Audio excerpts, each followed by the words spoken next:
We should be live about now, waiting for confirmation, and confirmation people can actually hear me in the stream this time. Yeah, because I was made aware of that at the start you forgot to make sure your mic was connected properly. All my great jokes and wonderful statements. Oh, yeah. And all for nothing. Yeah. Yeah, I think your audio's hunky-dory. Yeah, I'm hunky-dory. I'm fabulous. Excellent. Well, as far as my new microphone goes, apparently it sounds kind of cheap, so it didn't go well. But hey, welcome back, everyone, to a proper Dissected, I guess. Kind of. Not entirely. We have 2 members missing on family business. So both looking at least after Euan did all that hard work drawing them so cool for the thumbnail. Yeah, we'll just say we lost them during the gun raid on Ark. Exactly. Which you can obviously see on screen. So, ironically, Gerald and Emerald survived this time without Shadow was there. Oh, well. Yeah. Oh, now that I look at the whole picture, I think Euan is the only one that gets away scot-free. Because, I mean, like Emerald gets abandoned, Omega gets locked up in storage, and, Roger gets killed off. Yeah. Only Euan is a survivor in all this. But he's also the only one who wasn't aware that Rouge was never at the 50 years ago event anyway. I mean, neither was Omega. Fair enough.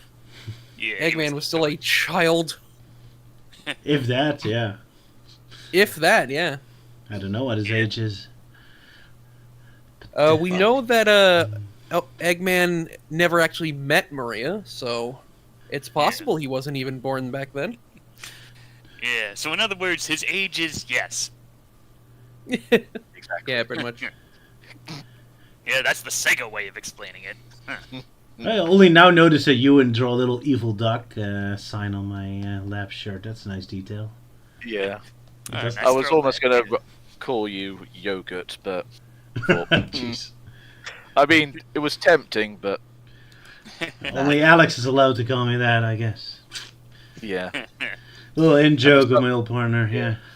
And for some reason, the way I just drew you looking down, I'm getting, like, Goron vibes, for some reason. And when I'm referring to Goron, I'm referring to that one-off character from the 1980s Spider-Man cartoon. Okay. I think it's just because he's just looking down, and I'm just getting like, why did I draw him like Goron? I think he's just annoyed that I have a gun to his face. Yeah. Or he's just annoyed the fact that you cut off his entire lower half of his body and you're about to shoot his innards. He looks psychopathic, Melty You Man beat does. the anti-sonic comments or die! Yeah, I did try to get some sort of references to Melty's bin in there. Like on the front part of the grill, having all those grooves as well as the handle on top.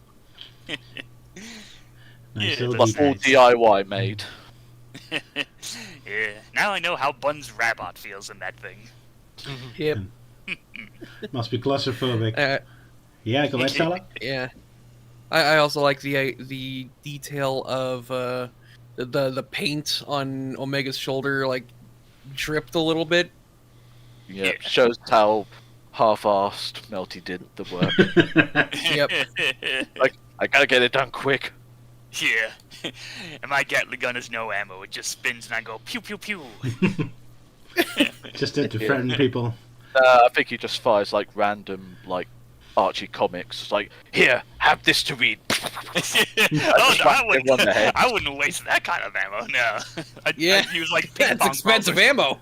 Yeah, I mean, you know how freaking expensive most of them are. Like issue 98 is like in the hundreds, even more. It cost $400,000 to fire this weapon for 12 seconds. Nah, I just shoot little ping pong balls, like Emperor Zurg does. Pew, pew, pew, pew. Any in-jokes for Emerald Asala? I just freaking love Emerald. He's awesome. Yeah, there's been quite a few bits going on around at that point because you really desperately wanted to be Omega, and yet you I had so much Yeah. love and excitement for Emerald. It's just like, oh, I really do love Emerald, but Omega comes first. And even when we were doing the whole episode synopsis planning of who was going to do what, and you immediately said, oh, I want to do episode 3, but then I think Sylvia pointed out, like, but wait, episode 1 has Emerald in it. It's like, oh shit, you're right. Melty, can we swap episodes?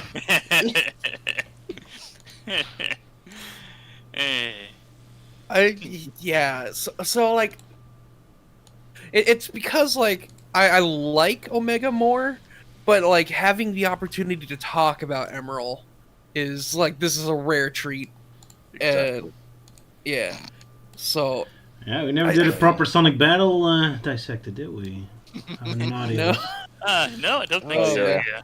Oh, yeah, that and sadly, meme. he was. Yeah, and sadly, he wasn't that active in RT Sonic. Like only Jameral. All the memes going on the chat at the time when like for Salah. And every time I keep seeing that picture of Elmo just sniffing up the sugar, like I keep on hearing the TF2 spy snorting sound effect, like. Oh yeah. To be fair, the fruit looks kind of disgusting, especially those bananas. Those do not look right. Yeah, they do kind of look a bit rotten. Yeah. The bananas has gone bad.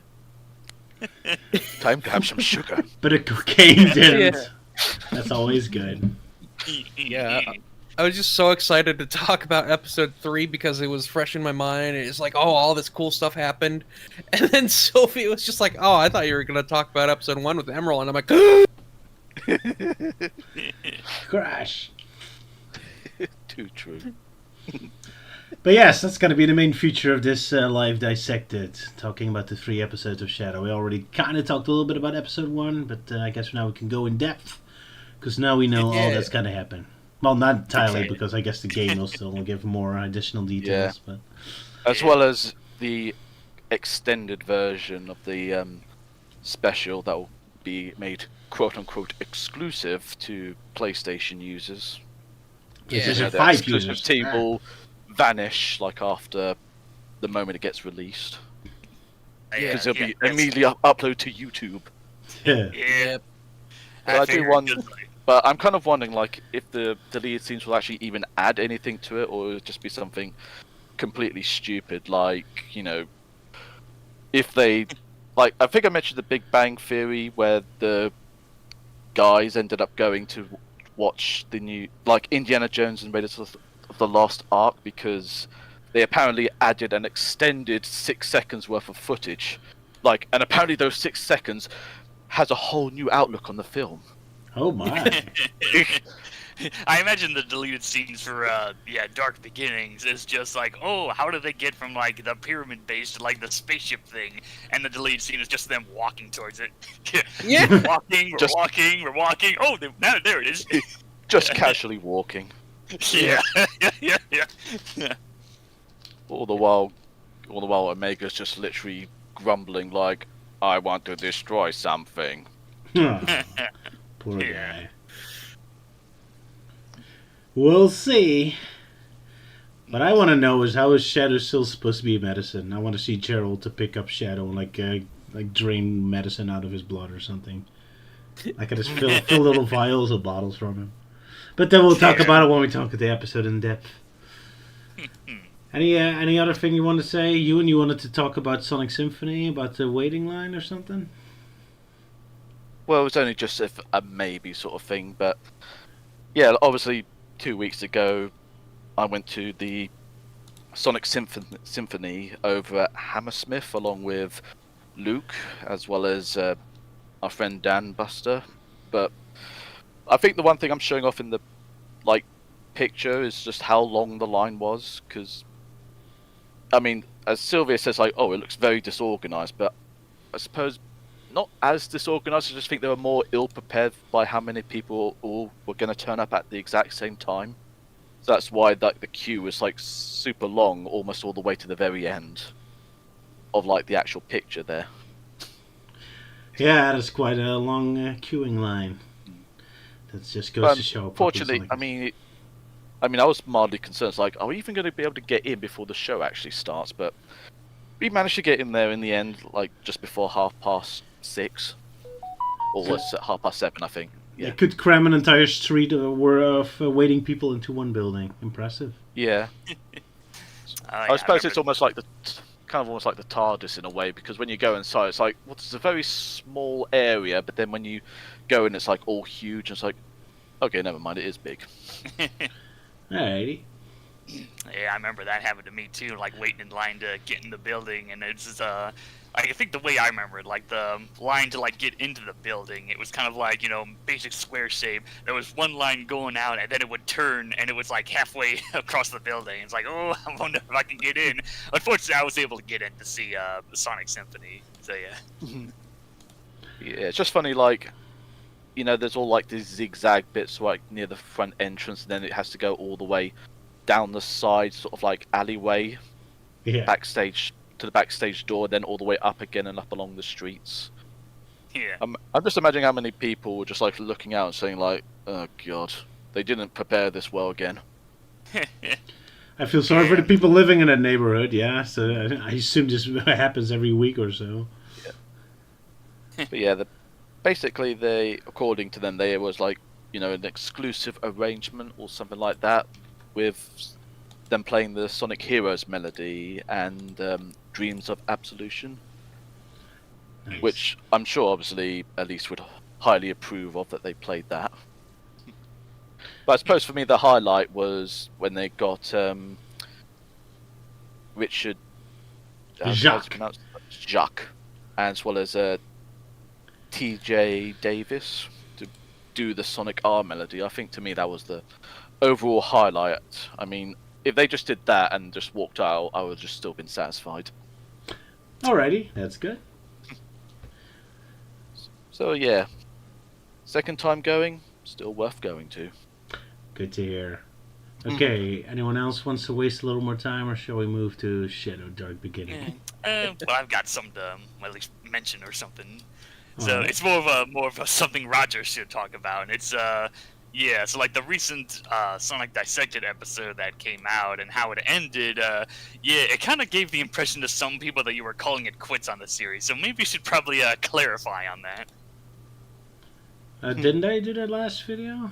But I'm not gonna stop making Dissected. But yeah, I was really tired after the last one, so I may have sounded a little depressed by the end. Yeah, sorry about that.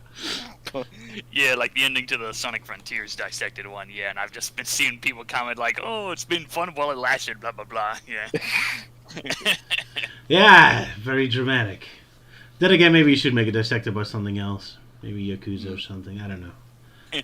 Take a or small RG break. Comic. Yeah, I was so much on my plate. We'll see, but I'm not planning on ending Dissected. I was just really tired when I made that, so awkward. Yeah. Super tired, and that makes Roger a very cranky boy. Very cranky indeed, yes. Self-destructively cranky. Ooh, well. Sorry if I were people. Let's see. Aside from that, aside from that, the only thing I feel like talking about is I've recently just been reading a new book. It's not really Sonic related, but it's more Nightmare Before Christmas related, called Sally's Lament, and it's basically part of the Twisted Tales book series. Basically, it's a collection of what-if scenarios involving Disney films. So now they're doing the Nightmare Before Christmas. So the twist is, what if Sally discovered Christmas Town first and discovered there was like some kind of dark secret in that place? But yeah, I haven't gotten very far so far, but yeah, it's interesting. I've read some of the other Twisted Tales, and they're interesting takes, like, like the Aladdin one. That's the way they handle Jafar is surprisingly a lot darker than how he's depicted in the movie. I never heard of this series, but yeah, I guess they had to make a twist about Christmas Town, because if Sally found Christmas Town, probably nothing particularly interesting would have happened, because he's too responsible to do anything crazy like that Jack did. Yeah, maybe, but I don't know. Given the brief synopsis, it kind of seems to imply like, what does it really mean to be put on the naughty list? So that seems to imply like, oh, we're gonna be seeing Krampus in the Nightmare Before Christmas universe. But I don't know. I'll have to wait and see. Okay, yeah, I never heard of this series, so that's kind of cool. I mean, I guess Disney loves their twists. Yeah. Oh yeah, then there's the Aladdin one. Yeah, the tagline for that is a bit misleading. Like, oh, what if Aladdin never found the lamp? Like, no, in the story he does find the lamp. The twist happens is when, when Jafar and Aladdin like fight over the lamp. Like, oh, your eternal reward, blah blah blah. And by the end, Jafar actually gets away with the lamp. And now Aladdin has to find another way to get out, and Jafar quickly takes over, and lots of other more darker implications. Yeah. Cool. They even have one for Robin Hood. That surprised me, since Robin Hood Disney's usually gets ignored pretty much. Yeah, surprisingly, the one with what if Maid Marian was the outlaw or whatnot? Yeah, surprisingly, that one's like only released in Europe and Australia, from what I've heard. I've never seen it in like U.S. Bookstores over here. It also doesn't really sound like much of a twist. I mean, yeah, I guess she could be good at it. I guess like cool. I mean, wasn't there already like a British sitcom about that? Where Maid Marian was the real hero and Robin Hood was like an idiot? Oh yeah, Maid Marian and her merry men. There you go. So it's not that twisted or new. Oh well. But yeah, I'm surprised Disney even cares about Robin Hood to remember. But okay, I never heard of this Twisted Tale series. Yeah, now if only they cared about Black Cauldron.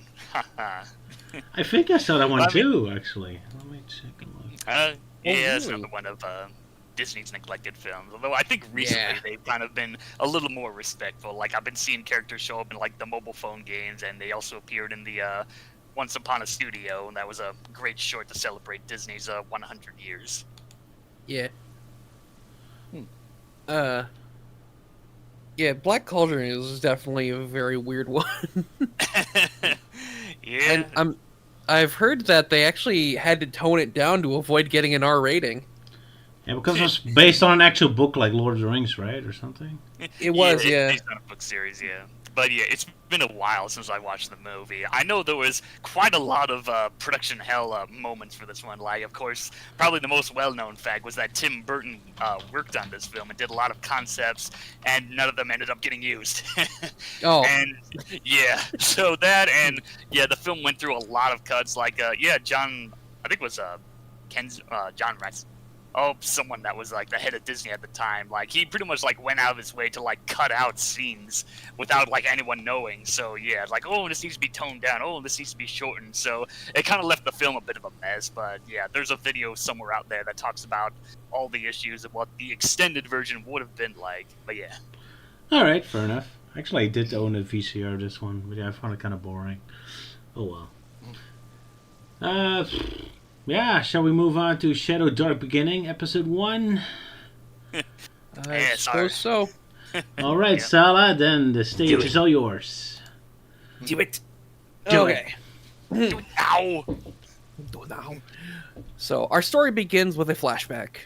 Of course. Maria is frantically dragging Shadow around the Ark in a clever reversal of the infamous scene of Shadow and Maria fleeing from Gun. This time it's much more wholesome, as Maria is excited to show Shadow something.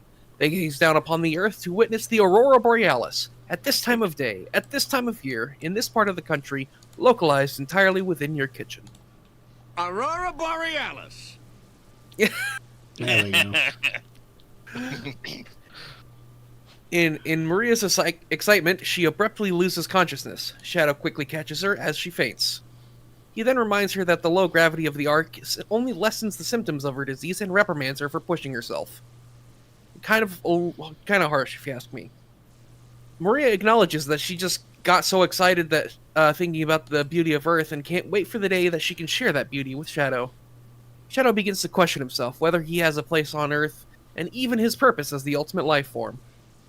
Maria reassures Shadow that he and Gerald are doing their best, and suddenly an explosion interrupts them, and we discover that it is caused by not just a Gizoid, but the Gizoid, who is now on a rampage. As Maria pleads with Shadow to go protect Gerald, he suddenly has visions of future events. Shadow promises to Maria that he will be back and takes off, quickly arriving at the lab to find the Gizoid holding Gerald by the front of his lab coat. Shadow and the Gizoid then have an intense fight with impressive choreography. As Shadow goes to finally land a hit on the Gizoid, his fist instead seemingly shatters reality. The next thing Shadow sees is an enormous fleet of gun spaceships advancing on the Ark. Shadow immediately recognizes this as the day the soldiers raid the station and purge Project Shadow, commenting that the events are transpiring too quickly.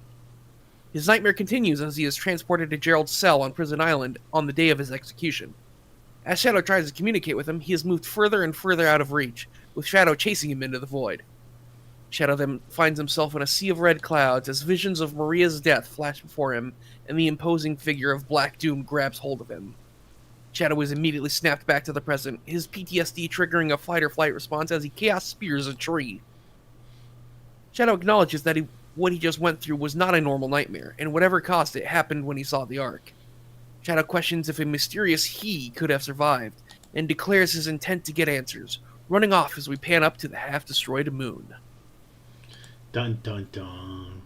Dun dun dun. Okay, I think someone in the comments asked, Melty, do you care about this since you don't care about the video games anymore? So, what is your thoughts, Melty Man? Well, let's just say I'm just too old and pessimistic to talk about the games on my own channel. Why? I don't know, blame it on cancel culture or whatever.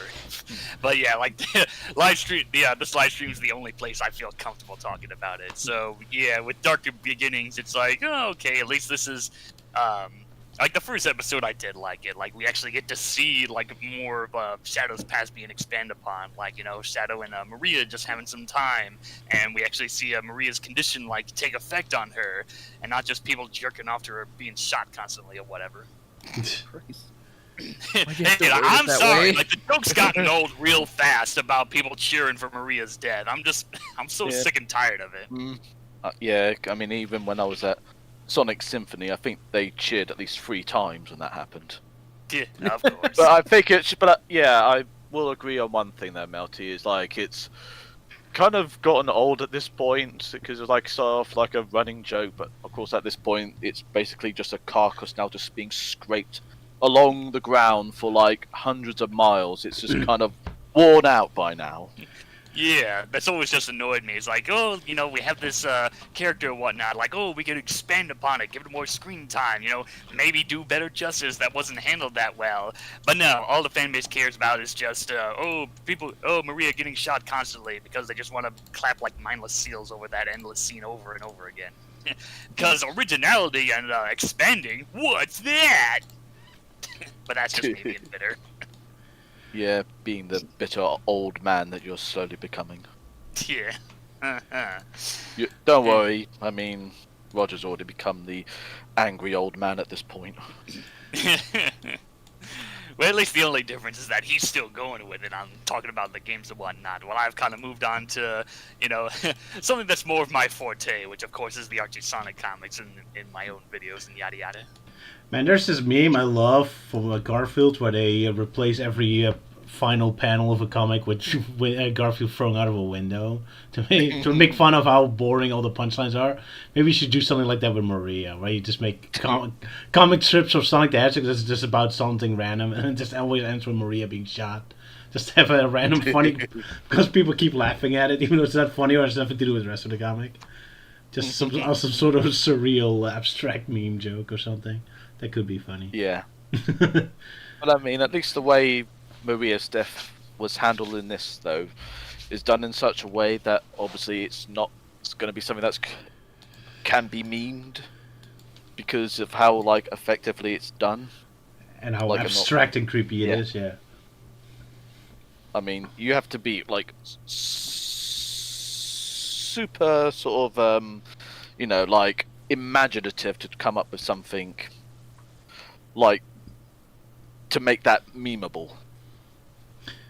Oh well, I'm sure there's a lot of memes. So, like, one meme I saw a lot, and my Alex, what we talked about before, was joking about is how Maria is very handy with Shadow. Like, oh, there's like she's very romantic for being a sister, constantly hugging and all that. Yeah. Oh yeah, people making all the ships of Shadow and Maria. And I remember there was a time when people were like, oh, let's just make Maria into a hedgehog. It's like, there, that'll work. I guess so. But yeah, people were theorizing that they do that to make her resemble Amy more, so that scene for Sonic Adventure 2 makes more sense, I guess. Yeah. That's because the Shadow didn't have a reaction when Amy hugged him, or did have a reaction, but a kind of weird one. He reminds him of Maria, I suppose. Oh, I got hugged. I'm happy again. he Yay, did seem to Hurst. be he did seem to be smiling in that moment in Sonic Adventure 2, which is kind of funny because like it goes against this whole like edgelord thing persona that a lot of people give to him because he's just like looking at her like, what the hell are you doing? You mean like Shadow was smiling when Amy hugged her, or was it Maria? When Amy hugged him. Oh, okay. Like, in he that case, Yeah. I always kind of interpreted it as Shadow just being like, "Oh boy, I get all the bitches." Nah. I think he was just amused with Amy being weird. Yeah. Yeah. It's like, wait, you're not Sonic. It's like, oh, you thought I was Sonic. How Yeah. delusional are you? Yeah. Hey, you're not Sonic. No shit, Sherlock. Poor Amy. Oh yeah. Should never live Also it down. noticed you kind of mentioned the channel pup guy because I did watch his like 55-minute lengthy sort of video on all 3 episodes, Yeah. and I do kind of somewhat agree with some of the points he does have about, with Shadow seeing a bit of Maria in Amy at Yeah. points, Hmm. which I approve. I'm sure it's intentional. It makes sense, I guess. It's like a typical fan nerd thing to do. Kind of fix little plot holes like that. Or at least emphasize them a little more. Yeah, go ahead. So yeah, I do have a few notes about episode 1. For one thing, a really neat detail is that while Shadow and Emerald are fighting, Shadow hits Emerald with a spin dash, and the moment it makes contact with him, there's a bright flash of white light, and then immediately after that, Emerald is able to use the spin dash himself. That is such incredible attention to detail. Like not even the fact that like Emerald waited until after Shadow did it in order to use the move himself, but the fact that they included the bright flash of light, which is only mentioned offhand like a couple of times in Sonic Battle. That is really cool. Yeah, they really paid a lot of attention to Sonic Battle. So that's pretty It's cool. nice to see some representation of battle.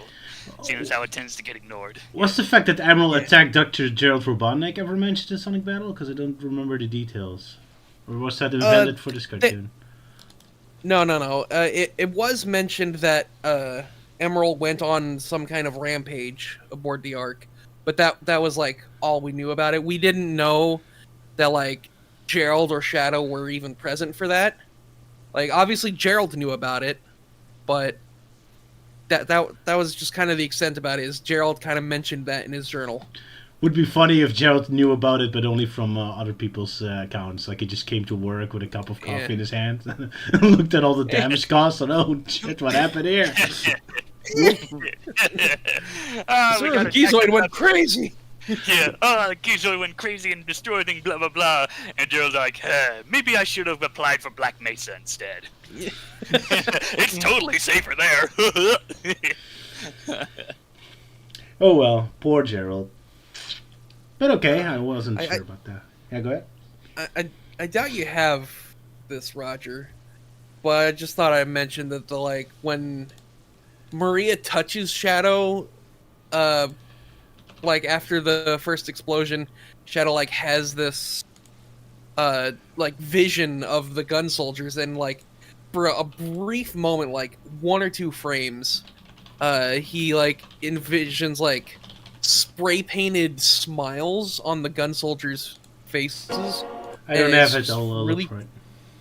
Oh wow, Yeah, I did it's not notice it's that. freaky. Oh yeah. Okay, let me look for him. If spray painted smiley faces on the helmets or whatnot, is that supposed to be a jab at like censorship? No. It's not like wholesome smiley faces. It's more like Joker smiles. Ah.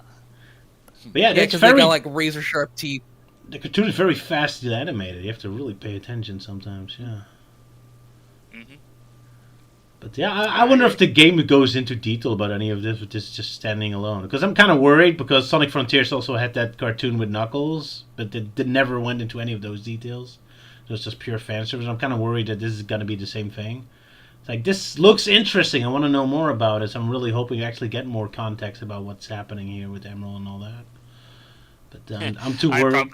Yeah, go ahead. Yeah, I'd probably say no, they're not going to spend upon it, but who knows? I mean, just recently, the rumors have been true that the Sonic Generations side of this Sonic X Shadow Generations thing is going to be rewritten, so who knows? Yeah, I saw a couple of those cutscenes, so that's interesting. Yeah, we'll see how that goes. And redubbed as well, because it appears that Kalina Shaughnessy and Dave B. Mitchell are back as Tails and Knuckles. Which is like unlike what they did with the Sonic Colors Ultimate, where they brought back Kate Higgins to voice Tails in both the animated cartoon and in the game itself. So yeah, interesting. Mm-hmm. Oh, that means we get new Silver voice lines too.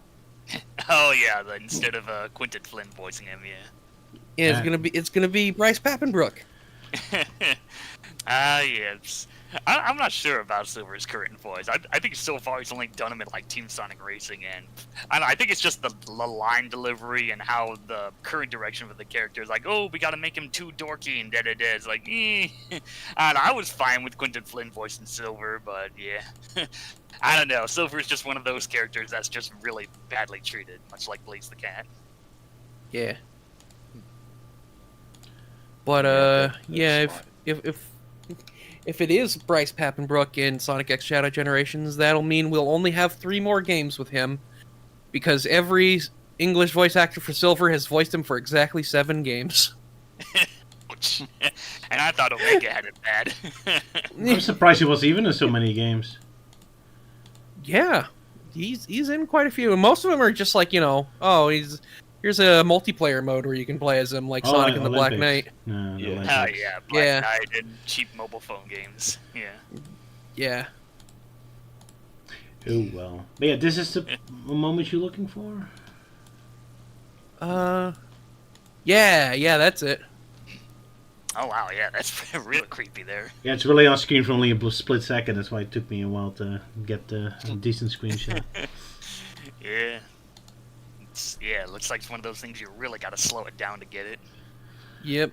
There's a ton of details in this cartoon. It's pretty cool. Yeah, I like this. This like honestly, it's pretty mature for Sonic nowadays. No, it's definitely. Like it would have. Yeah, it would have fit right in like the 2000s, but in the 2020s. Never even mind the 2010s. This would have been unheard of in the 2010s. Oh, no. Yeah, like 2020s maybe, but yeah, 2010s they're like, nah, fuck that shit. Yeah. Yeah. This would have been the punchline of a joke in the 2010s. No, because this is visual. Sonic 2010s never had visual jokes. Fair. Sonic would just say it. Oh, it's like if Gunn had the face drawn on them or something. Oh, yeah. It's like my job or something. Hoo-hoo. Like, they were too lazy to even have visual jokes. Yeah. They just stand around and yap all day. It's my job to make jokes about this, darn it. And these 3 episodes of Shadow are definitely worthy of a parody. So one might be coming. I got jokes aplenty already. But that's for later. Beginnings in minutes. And there you go. I just love the fact that as soon as Shadow wakes up, he like immediately blasts his tree in half. Like, would be funny if there was like a kid or there's some people out there, because he sleeps outside, so there could have been people around him. I think it'd probably be funny if, like, after he blasted the tree, and then suddenly the Lorax pops out. It's like, hey, did you chop down this tree? Also possible. Yeah, go ahead. I was thinking a different punchline where like Shadow just like immediately blasts the tree, and then like after he leaves, the tree's like, how did he know I was going to assassinate him? What, like an actual guy crawling out from it? It's just like, ugh. Yeah, that'd be pretty funny. It reminds me of that joke from that movie when Jane Austen's muffler. That'd been fun. Extra funny, like if he was literally. Yeah. I mean, it'd be funny, like if he was actually prepared for like over 50 years. Because in fact, we see that tree in the opening of episode 2. It's been 50 years, but now I finally get to assassinate Shadow. Ah, dang it. What? No, how did he know? 50 years of planning. Crush you, Shadow.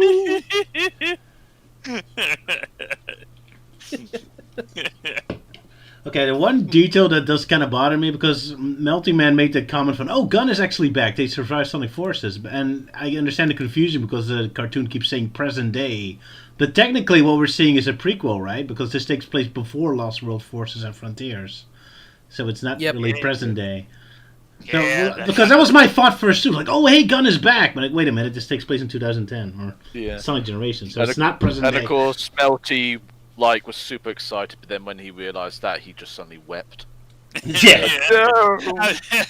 I just really don't like how they just lazily handled Gunn being killed off screen when that was confirmed in that Tales 2 episode. It's like, oh, right, no, they didn't technically say killed off. It's like, oh, I did away with it, which was just more or less just them saying, oh, we can't say killed or dead because, oh, too dark and edgy for the kiddies. Think of the children.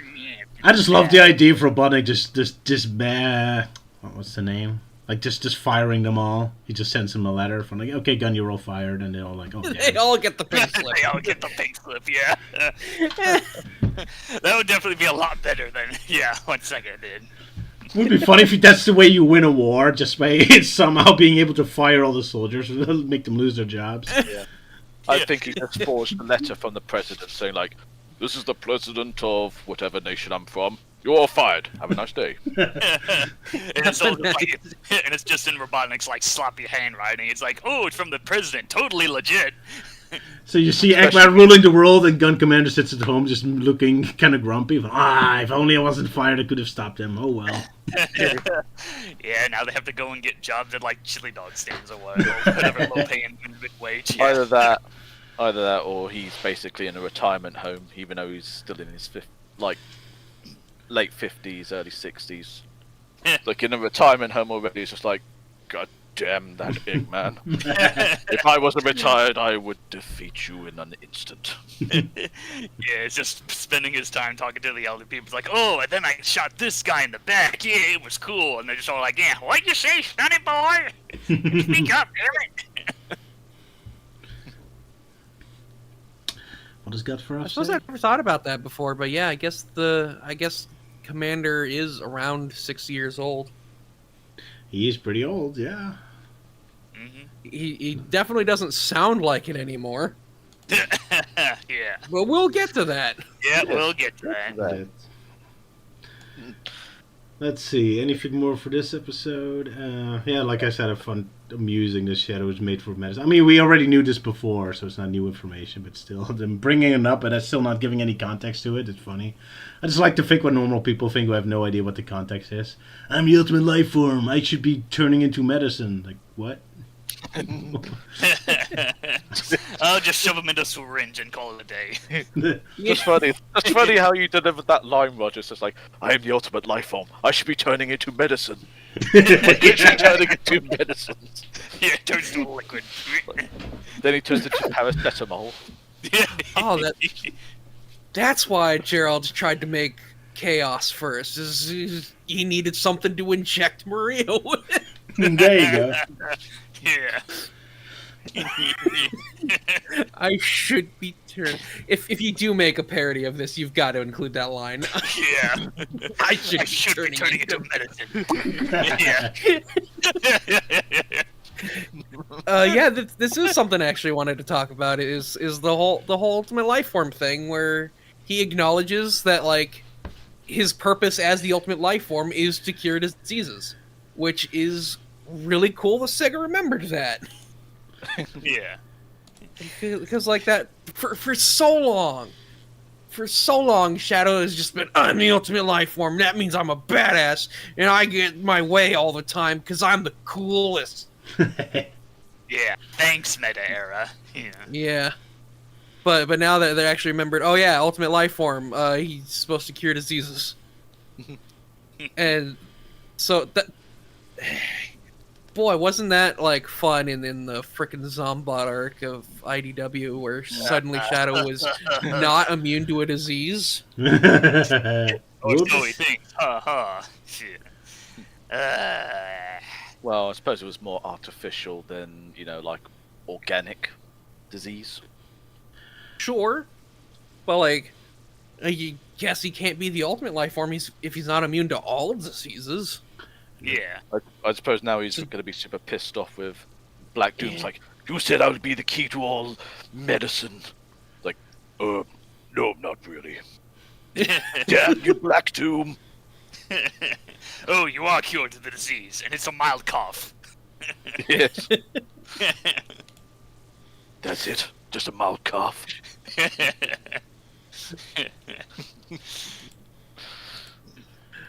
The only other note I have on this first episode is the scene where like Shadow is chasing after Gerald in the prison cell scene. As like things fade away, Shadow reaches out to him with his left hand, which is cool. The animator seemingly remembered that Shadow is left-handed. Oh, that's cool. Yeah. I believe. Hey, But then again, yeah, he does actually use his left hand again later on, but more on that later. So it's official. Shadow's a lefty. Yeah. maybe it's I the mean, ultimate he's life form. been He one must for quite a while. be, maybe he's dexterous or whatever. Ambidextrous. That- He Nice. does seem to be ambidextrous in some instances. So it's possible that he's ambidextrous but favors his left hand. That's possible. Yeah. I mean, Yeah. I was almost just gonna joke about that one picture of like when Shadow's just like looking at his hands at one moment, and he's like, "I'm the ultimate life form. I should be the key to all manner of medicines." But I'm just imagining like, "I'm the ultimate life form. I should not be using my left hand." Oh no! It was a different time. You don't understand, Sonic. Being a lefty is cool. Shadow, that's totally normal nowadays. Is it? I'm a freak, Sonic. Poor Shadow. So much angst to go through. With massive eyebrows Oh. too. Yep. Yeah. I mean, it's just because in the lot of the animations, like the ridge line in the middle is like super huge at times because it's like more than double when it should be, and I'm just like animators, seriously, tone that down, please. Like, it's very distracting. Yeah. This must be emotional. Yeah, it's big eyebrows, and now he needs his mustache to complete his Marx Brothers cosplay. I shot an elf in my pajamas once. How I got in my pajamas, I'll never know. Saying that while Shadow's just looking at his hands again, it's like, it's supposed to be the thing, see?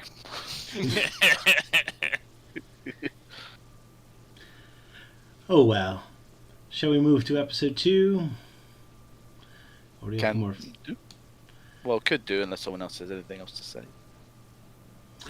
I've got nothing. I think I'm done. Yes. All right. Yeah. Dan, finding the way. Let's quickly make the joke. Knuckles. Okay, moving on. Yeah. Who was gonna do this episode? It was me. It's like, finding the way. There you go. Don't worry. Or should be like, Running the way Fight. to the local Arby's. Oh no. yes. Finding the way? Oh no. Yeah, I was kind of surprised they used this title. Must be on purpose. It must be. Yeah, People, because they love their Sonic memes. Yeah. someone pointed out that the episode titles of all 3 episodes make a complete sentence. Shadow and Maria finding the way to the Ark. Oh, that's kind of neat. Interesting. I did not realize that. I don't know if that was intentional, but it's neat. I imagine it's completely different in the Japanese version. Yeah. Probably. And But I think he influenced us, like, had it all planned in his head at this point. kind of weird for Maria to be finding the way to the Ark since he never left it. As far as we know. That's a good point. Dun dun dun. But yeah, Euan, tell us all about the return Yes. of young General. young commander. Young general. Oh my. Yeah. We flash back to 50 years ago on the Space Colony Ark. Maria with a clipboard is walking along the corridors. Just as she's about to enter one of the research rooms, a particular young boy with different coloured eyes and grey hair runs out of the room while saying to Maria, "Tell that freak to stay away from me." Maria scolds Abe for saying that, but her attention turns back to Shadow, who is looking in the glass tube containing a larvae offspring from the alien race known as the Black Arms. With Maria asking Shadow if he's okay, while he responds that he is, he continues on to say that the professor created him using the DNA from the Black Arms, finishing off, while he may look like a hedgehog, he is no different to this disgusting, heartless death leech of a creature.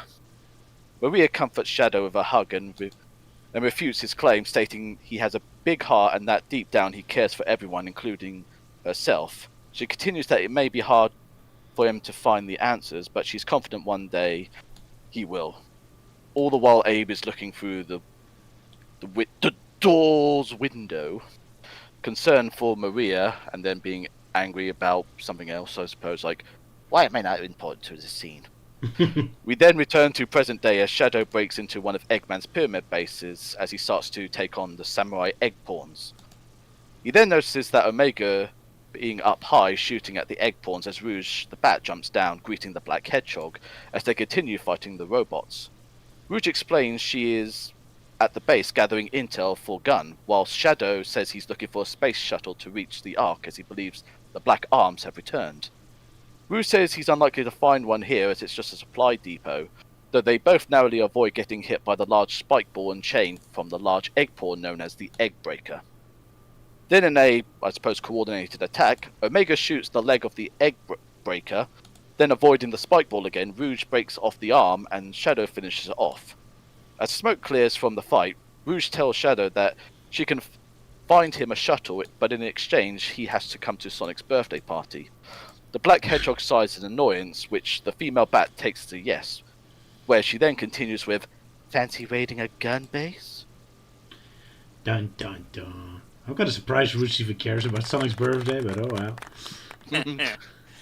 Yeah, I guess she's just, I don't know, trying to find some way, like, oh, maybe there'll be jewels there at a random birthday party. Gotta socialize.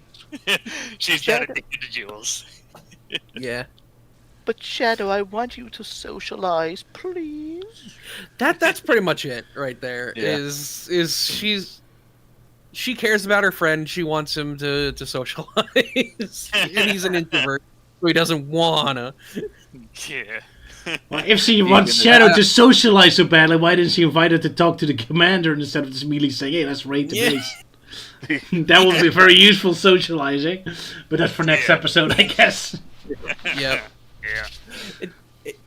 Yeah, I have seen a lot of people saying, like, you know, this is just how introvert-extrovert friendships go. Pretty much, yeah.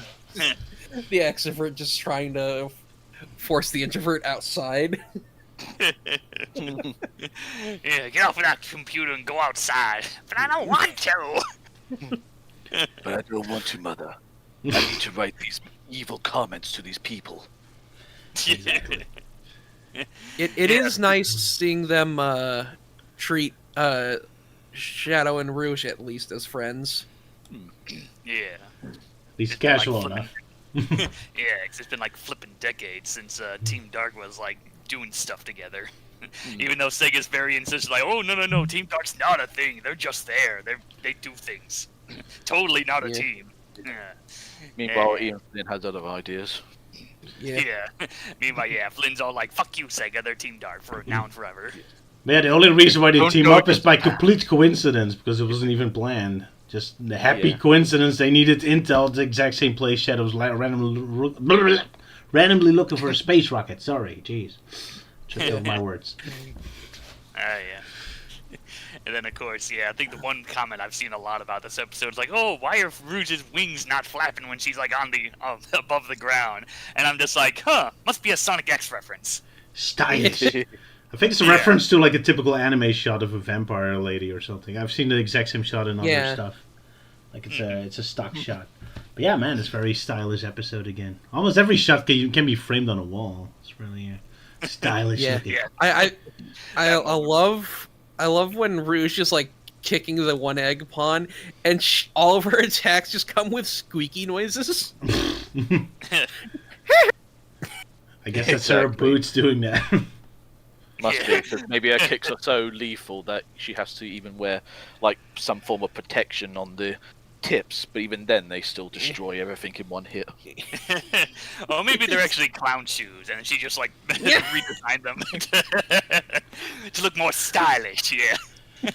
What I find fun about this episode is how epic it all looks, but then the enemies they're fighting are the egg pawns, like the most pathetic enemies there are. Yet Shadow has all these cool moves and all that. Yeah. All this for egg pawns. Yeah. Yeah. Oh, it did surprise me a bit that we got to see that one boss from Shadow's game. So yeah, so it's second time we got to see that robot in action without Robotnik piling in it, because IDW did that first. But yeah. Yep. Guess Edie, Flynn is fan of it. Go ahead, Salah. Well, you know what they say: the more the merrier. Yeah, it had to be done. Yeah. Yep, that is indeed what I was about to say. Also, another goofy detail is just like Shadow just dropping the bombshell that he has reason to believe the Black Arms are back, and Rouge just completely ignores it. Yeah. I'm looking for a spaceship. I have reason to believe the Black Arms are back. Well, you won't have any luck finding a spaceship here. Maybe that's just how she thinks of the Black Arms at this point. It's like, oh, them again? I thought we dealt with them last time. Just another end of the world menace. It's Tuesday again, I guess. Yeah. Yeah. Well, actually, it was Thursday. That's true. Good point. Yeah, it's kind of sad. The only time Team Dark actually did get to fight the Black Arms again was, in Archie Sonic during the whole, Shadowfall story arc. Which, check out in my Archie Sonic character files. Woohoo! Yeah. Speaking of the Archie comics, we got quite a bombshell in this. It was half of a bombshell, but the other half came in episode 3. Yeah, save that for the next episode. Yeah. We'll save that. But it was definitely big to have even the half of a confirmation. Indeed. Yeah, especially because of how melty we acted. Which was barely. Which I'll explain in the episode description. Yeah. I'm sure you will. Yeah, the amount of people being shocked to see the return of the gun commander as a child, or like, whoa, it's him? He's back. Whoa, it's the young gun commander, and he actually has a voice this time. Yeah. Yeah. But still has grey hair. Yeah. Imagine if he's just been old his whole life. So it's he just had a late growth spurt. Yeah. Yeah. So even his voice was the same when he was a child. He didn't just have gray hair. He also sounded like that. Maria, I want to play catch.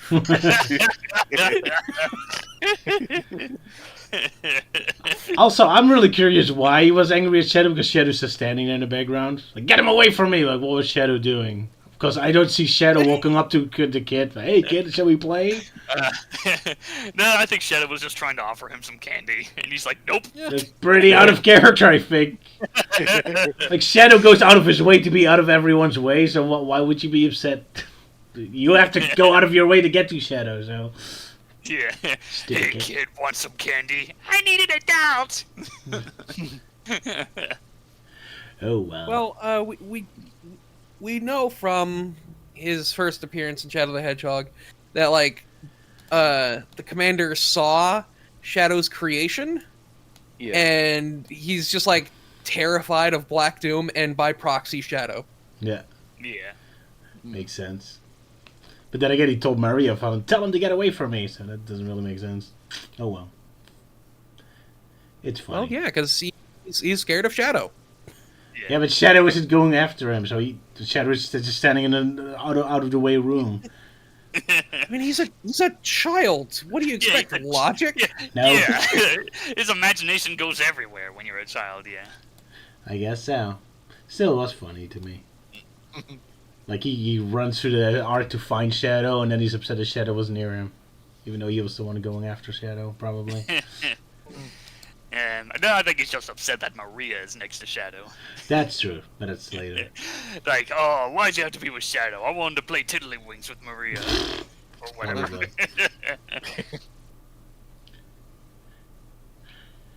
But yeah, cool surprise.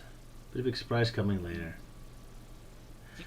And of But course, yeah, wanted to make the stupid joke that Shadow's randomly insulting the alien thing, even though it doesn't do anything. Kind of reminds me of the old cartoon I made, where Shadows keep insulting people and immediately turn into evil beings. Like, you're weak, you're pathetic. See, Dark Doom was never planning on attacking the Earth. He just did that because Shadow was insulting him here. Yeah, that's the real origin of Black Doom. Yeah, he was in that capsule. I was like, no, I'm not pathetic. Brr. I'll kill all the humans and prove it. There we go. Perfect Sonic villain logic. I'm not an ugly, heartless creature. I'll prove by killing you all. Perfect. That Shadow always just insult everyone, even at this time. It does feel, as like stupid as this is, it does feel weird to have Shadow referring to these things in a negative way without calling them black. I guess they were trying to avoid all the controversy from back then. Yeah. If only they could have called them something less racy. Yeah. Well, just call them purple. They're more purple than black anyway. Oh well. Yeah, they were gray in the games. They weren't even black. They were gray. Oh yeah. Yeah, I think in some ways Archie Sonic kind of had the idea of like calling the next generation of their kind like the Dark Arms. It's like, oh, okay, that sounds better. Yeah. That does, yeah. Yeah. Well, anything Blame the else? Japanese. I always blame the Japanese.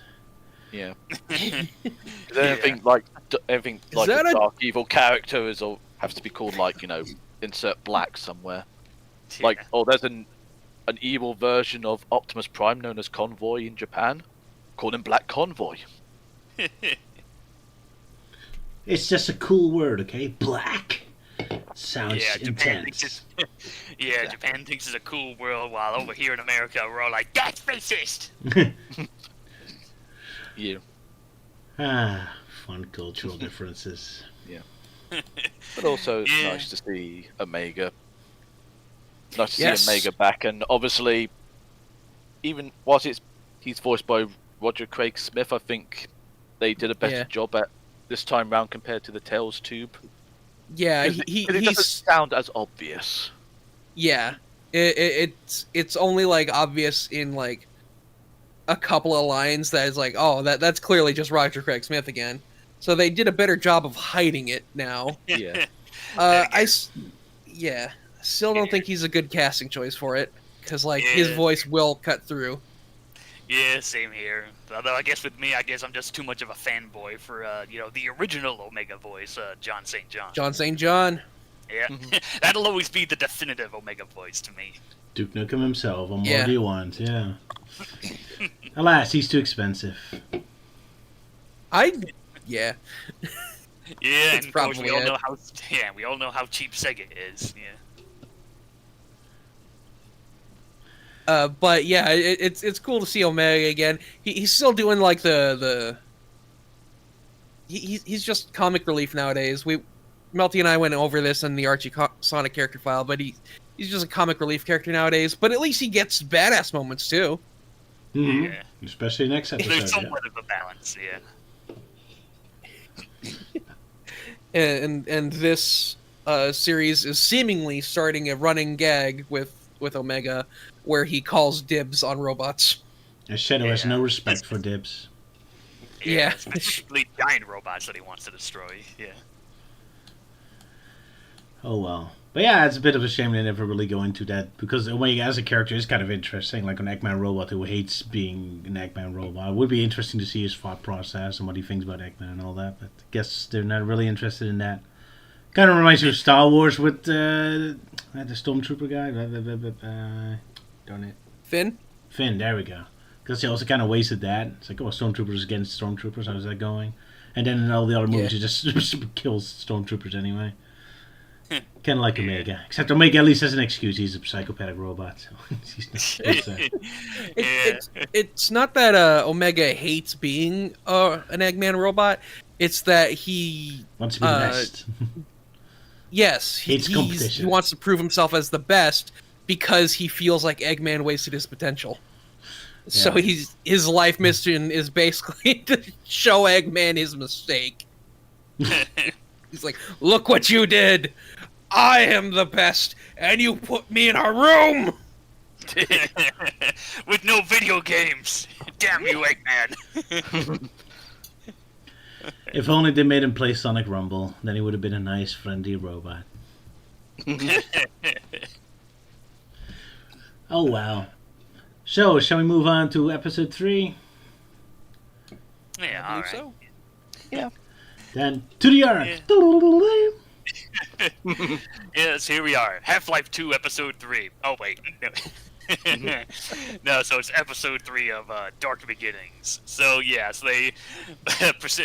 so after a long, montage of them walking, they finally made it to the space shuttle.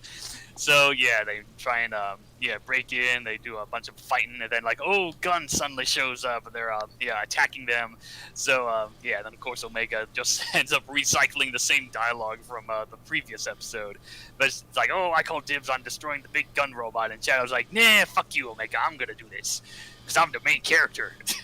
So Rouge and Omega are doing stuff, and Omega's Shadow is fighting the big gun robot. So, then he pulls off a chaos control and a bunch of missiles surround him, and he destroys them all. And then, the gun shuttle's about to fall to the ground.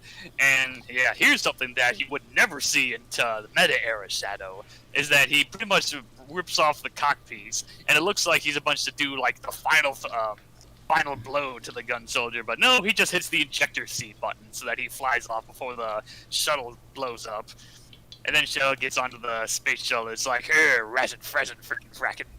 That kind of pose. Mm-hmm. So he gets in the shuttle. Rouge starts the countdown sequence. But then, oh shit, even more gun soldiers show up. But it's like, oh, Omega, you gotta go and destroy them all. But don't worry, in comes George Bush Sr. Oh, wait. I mean, it kind of does. But we get the big reveal it's Commander Abraham Towers who stepped in to call down on the gun soldiers. So, they managed to listen to him, and then Shadow he calls down on the soldiers to stop fighting so that Shadow can go in the spaceship. And then we find out that the whole deal about Rouge collecting intel for Gun. It's like, oh, here's that intel, and you destroyed a bunch of property in the process. It's like, oh, sorry, Shadow needed a ride home or whatnot. It's like, well, you could have asked, bitch. So we get that glimpse of Rouge has intel on the Time Eater. So apparently she somehow knew about this. So they talk for a bit. And then it ends with Shadow having looks like he's about to have a hyperventilating a bit, because he's just having these brief moments of basically the time, the days he could have had with Maria if she was fully cured and being on Earth for the first time and yada yada. And then he tells me, I was like, no, snap out of it. There's trouble on the Ark, and I must find out what it is. And then it zooms up to the big space colony Ark. And surprisingly, it ends there. I'm surprised it didn't end with a big flashing sign saying, buy Sonic X Shadow Generations now, because we need money to pay off the rent. Meh. Well, that's basically what it does. They're just not too blatant about it. Yeah, just obviously. But there is an end credit scene. Oh, and of course. By the game. And make sure you buy the buy the collector's edition from Limit Run Games. So good luck finding that, bitch. Indeed. You can't now, I think. I think that pre-sale has ended. Not now, probably. But even then, it probably would have been difficult anyway, because, Limit Run Games doesn't have the best track record with this kind of stuff. Yeah. What a shame. Well, I've already bought from them, so hopefully they come through. Hopefully it doesn't take a year for the package to arrive. According to the estimations they gave me. Let's see if I can find this. Yeah, it will be showing up in, what is it, August? Where is that? Yeah. There we go. Show up in August, then that's way behind. Nope, July. Still quite a wait though. Yeah. I was yeah. gonna joke, like, oh yeah, this will arrive in the year 3000. The game itself is scheduled to arrive between the 25th of October and the 8th of November. But like all of the collector's edition stuff, yeah, that I'll be getting that apparently in July. And I hope that doesn't mean the stuff that's not exclusive. Like, I hope they're also sending me Gerald's Journal, because I want that in my hands as soon as possible. If not, then you'll be weeping. Very upset, yeah. I'll have to, like, look up what it says online. Yeah. Like the common cheap folk you are. I want to see the ramblings of a decaying old man. I want to see the final definitive confirmation that Shadow the Hedgehog is based on Sonic the Hedgehog. Yeah. Based on those murals from Sonic 3, yeah. Exactly, yeah. Yeah. We'll see. Yeah, for me, I'll probably just get the digital deluxe edition on PS4. Yeah, only digital, because apparently there doesn't exist physical media for the PS4 version. What a Gross. shame. Which is very weird. But at least you'll be getting the Terrio skin, which is neat. That's true. So in case like Shadow is still written like the meta era Shadow, then I'll just switch it over to the Terrio skins. Like, yeah, that's Terrios. That's how he always acted like in the series. You can't ruin Terrios. Yeah. Oh man, I wonder if he's gonna have a unique running animation, because he doesn't appear to be wearing air shoes. That's a good point. Who knows? Well, yeah, and then Could of be course, rollerblading. yeah, and then of course the movie DLC thing. Apparently, that's gonna come out like much later after the game comes out. Yeah, So, yeah. December, I think. Yeah, December. Around the time of the movie, so December 12th. makes sense. Logical sense. Mm-hmm. Alrighty. Okay. Everyone Alright, excited so- for that chat? absolutely. He's asking the chat. Not you. I am the chat. I am the chat. Dun, dun, dun. So should we The chat is just angry Should we at just- us that we didn't call the robot Blue Falcon. Sorry. I was gonna bring that up. It was the Blue Falcon. Yeah. Well, hey, I like to be fair on my end, I haven't really beaten Shadow's game, and it's been like freaking ages since I played it. I did, but I can't I never remember all got the very names. far in the game. I got stuck on the I was trying to go for the villain route, and I got stuck on the arc level where like, oh, gotta help Maria with the soldiers, or oh, I gotta do this or do that, and the whole thing just felt like a freaking maze to get through. Oh yeah. Yeah, I never beat the hero mission on that level. As hard as I tried. I'm like, Oh, there is one scientist somewhere that I cannot find. I've definitely heard like horror stories about the one like cyber space world or whatnot. I've heard horror stories about that. Yeah. But yeah, it was indeed cool to see the Blue Falcon again. So Where's Captain Falcon when you need him? Hoo-hoo. Plano Fan Service. it's funny because yeah, there was the gun mech called the Blue Falcon, and there was also a Black Arms boss called Black Bull. Remember that? Yeah. So Yeah. yeah, there was two bosses in Shadow the Hedgehog named after vehicles in F-Zero. And then they made F-Zero GX. It was all a conspiracy all along. Dropping the seeds.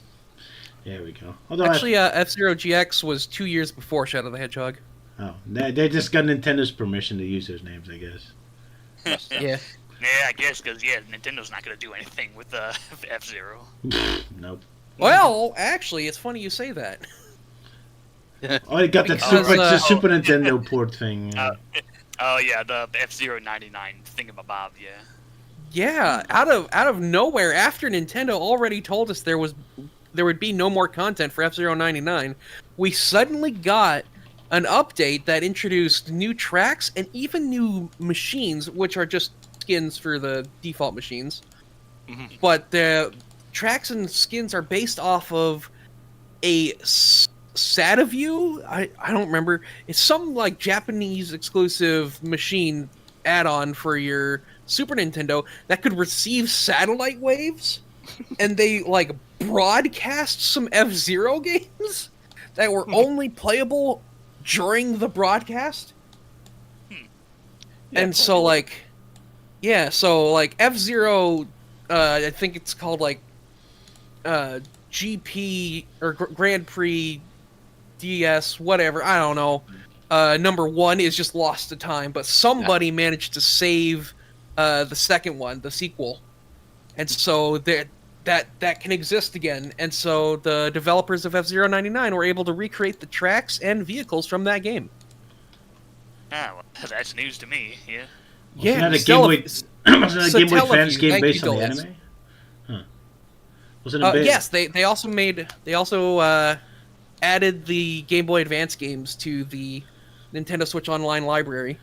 All right, cool. So yeah, Nintendo suddenly remembered they own F-Zero.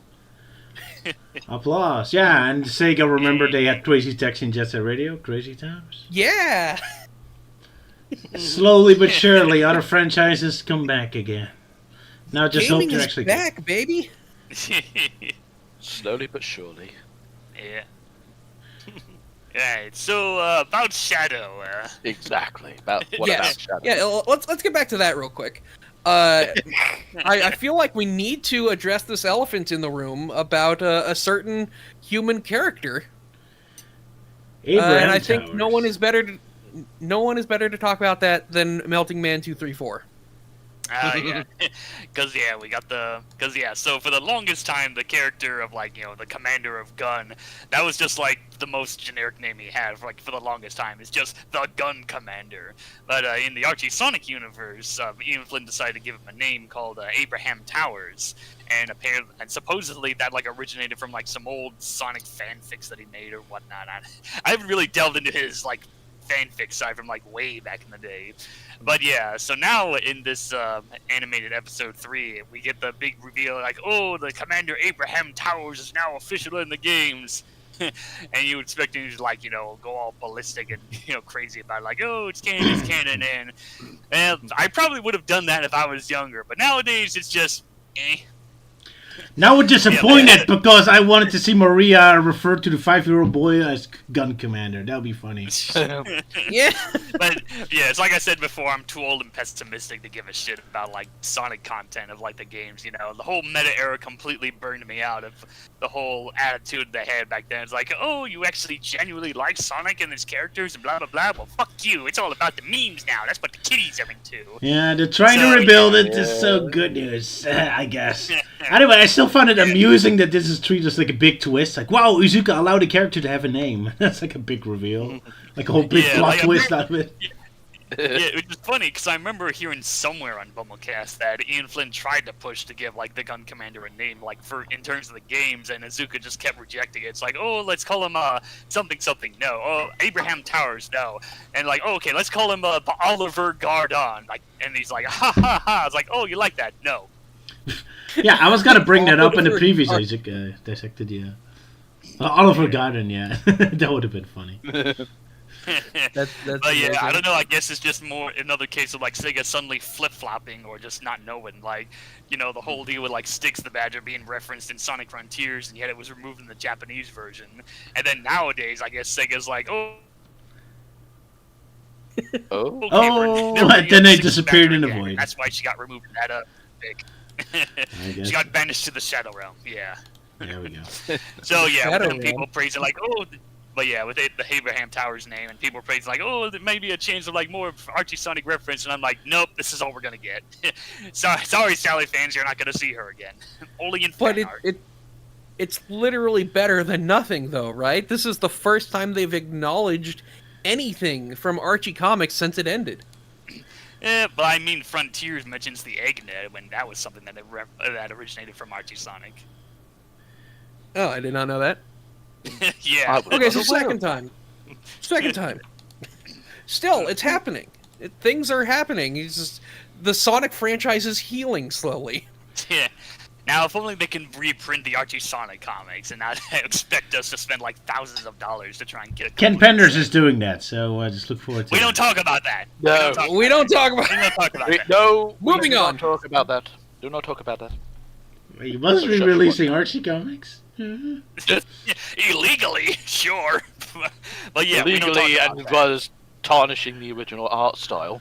that. Oh To yeah. try and make it match to modern day. Oh god, Those those two. fucking edits, yeah. It's basically just Penders going all George Lucas on them. Yeah. Rather than just, redo the art from scratch. Like, oh no, well, George Lucas, it worked for George Lucas, I'll do it like that. Also, Antoine's eyes look so tiny by comparison to everyone else. Yeah. Like, they're like dots at this point. But yeah, we don't talk about that. yeah. Later. So Say yeah, again, in other and words, you'll be we had punished. the original, and then we had the remasters from like the official graphic novels and reprints, and then whatever Ken's doing, yeah, that's just the bootleg. We don't talk about the bootleg. Oh, wow. But it is this was a nice little wrap up to the Sonic X Shadow Dark Beginnings. Yeah. It's pretty cool. I like the Shadow Rouge and Tower talking about Shadow, like, oh, there's only one person who could talk him down from something like this, and it goes to show that like they don't know about what Amy did for Shadow aboard the Ark, which kind of fits with like Amy's style, is that like she's not looking for credit, she's just doing good where she can. That's a good point, yeah. Man, for some reason, I've been seeing a lot of people argue over that statement she said, and people are like, "Oh, he's talking about Amy." Like, no, she's talking about Sonic. No, he's talking about this and that. I mean, like, come on, the freaking gun. Like, I mean, freaking Abraham Towers, like, already like stated what she was referring to. And he says she was lost to us a long time ago, so clearly that's Amy. She's been lost for a long time. Oh yeah, the original Amy. Yeah. Amy died. The end. And she got replaced by Amy with an I. Yeah. With an eye. Goodbye. But yeah, then we talk about that Rouge is blaming the attack on Gun on Shadow, even though she was the one who really suggested it. Yeah. Yeah. She's like, oh, I'll help you break into a gun base. It was his idea. Yeah. Yeah, it's like, oh, why did you blow up, like, gun property and blah, blah, blah. And she's like, oh, well, that's what you get for not giving me that bonus. Yeah. Give me that raise, yeah. She just knew that Jim was in charge of security of the space shuttle. She just wants to annoy him. The space shuttle. So now Jim got his Blue Falcon blown up. Poor Jim. Which is You could have talked him down. Yeah, but it would have been much of an episode. Yeah. Yeah. Yeah. But that's kind of the thing with this whole cartoon. Every single action scene is kind of pointless. Like, one is a dream sequence that doesn't even kind of have a conclusion. The second one is against Eggman robots, but they don't matter. And now it's against Gun, where they could just ask for permission. So, Yeah. That's how Now, we it's did.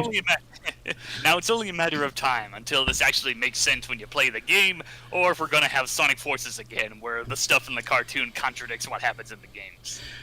Well, we'll see about that. Unless fighting solves everything. I do agree with Rhino in the chat. This is indeed peak Rouge. Where she's kind of just like playing both sides a little bit, but she's clearly still working for Gun, but also is just Gotta cause me some trouble. cares about Shadow as well. So like, it's really cool to see her like this.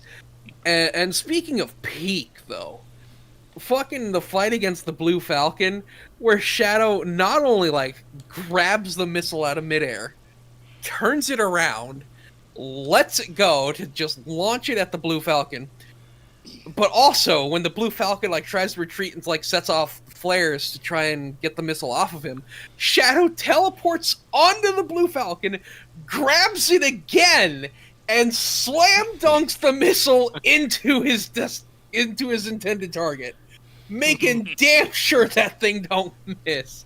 Yeah. That is the coolest thing Shadow has done in 18 years. Oh yes. And to top it all off, we get a nice moment where he punches the ejector seat to save the gun soldier, because that's definitely something you wouldn't see in meta era Shadow. He just flat out killed the guy and that's it. Goes, oh, I'm the best, I'm the ultimate life form. Yeah. So I wouldn't be surprised if someone's actually edited out that bit. So the moment like Shadow tears off the cockpit and the gun soldier's like cowering for his life, and then we just suddenly cuts away just before Shadow punches. Oh, you can even use the same sound effect from the Shadows game. Oh yeah, when he like kills Robotnik. Yeah, you can use that sound effect. No! Oh, sorry for interrupting you. No way. Yeah. And then Shadow, like, after saving the pilot, Shadow just like lands and walks away because he's too cool to look at explosions. Omega's just like, I called dibs. Yeah, it's like, I wanted to destroy that. Yeah. Wouldn't it be funny if after dramatically saving that one guy, then the shuttle just crashes into the canteen after Gunbase still killing a bunch of other soldiers?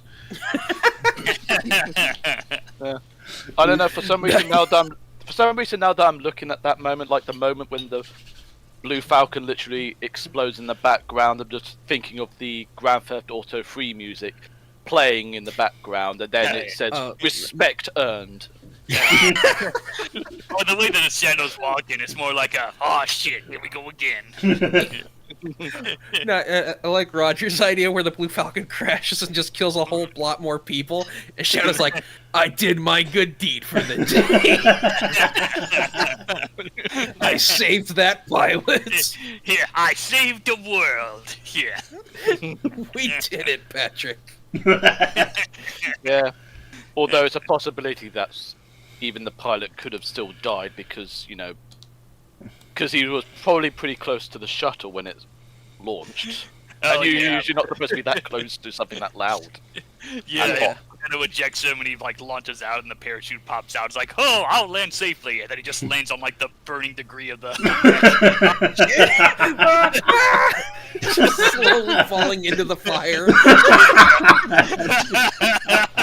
There you go, Roger. There's another idea for your parody. Yeah. Too many. Oh, I'm so glad we're back in 2000, Sonic. We're so stupid. The jokes come endlessly. I love it. Yes. Back in the good old days. We're back, baby. We're back, baby. Back in my day. Yeah. But Sonic was hilarious, unintentionally so. That makes it funnier. And not having to spell out the jokes, yeah. There we go. Yeah. That's my job. But yeah, with it's nice to see Rouge handle a bit better, even if this is like still in the past. Because I did kind of complain a bit how with Rouge has been handled nowadays. They kind of stripped away the gun aspects. Now she's just 100% jewel thief, so it's a bit bland. But like in this one, I agree. This is definitely peak Rouge, having a nice balance between not picking sides and whatnot. Now, if only she had a better voice. Yeah. She sounds better than she did. She sounds better than she did in Sonic Dream Team for sure, but still would much rather have either her 4Kids voice or Lady Manila. Yeah, like her Sonic Prime voice. That would definitely be a good fit for Rouge. Yeah. Oh well. Right, yeah. What is her name? Yeah, I keep forgetting her name. I just know she voiced some characters in MLP. Yeah. Yeah. Shit. It was Kazumi Evans. That's it. Yeah, that's it. I keep wanting to say Kathleen Barr, but that was Trixie's voice. Yeah. Karen Passman is just cheaper. Yeah. Oh well. Yeah.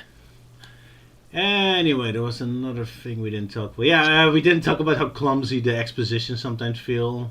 Like Rouge explaining, oh, well, Shadow, a gun certainly created you and funded you, but then they betrayed you. Yeah. Yes. Just out of nowhere, in a way. Obviously, it's just to fill in like the newcomers to this whole thing, but yeah. Also, it just comes out of nowhere still. Yeah, that was incredibly forced. I think that is my biggest complaint of this. It's just that one line seems so unnecessary. Well, almost every episode had a moment like that, but yeah, this is the worst one of the three. Yeah. Oh, Yeah, wow. especially when she doesn't even mention about Shadow now working for Gun because gotta appease those Sega mandates. Like, no, he don't work for Gun because Team Dark Yeah. not ding herp derp. Yeah. Yeah, and like he even mentions like Gun is not my enemy today, and he says that with a smile for some reason. They're just an Yeah. obstacle in my way. Yeah, it's like, oh, sorry, I was just thinking of something funny. Yeah.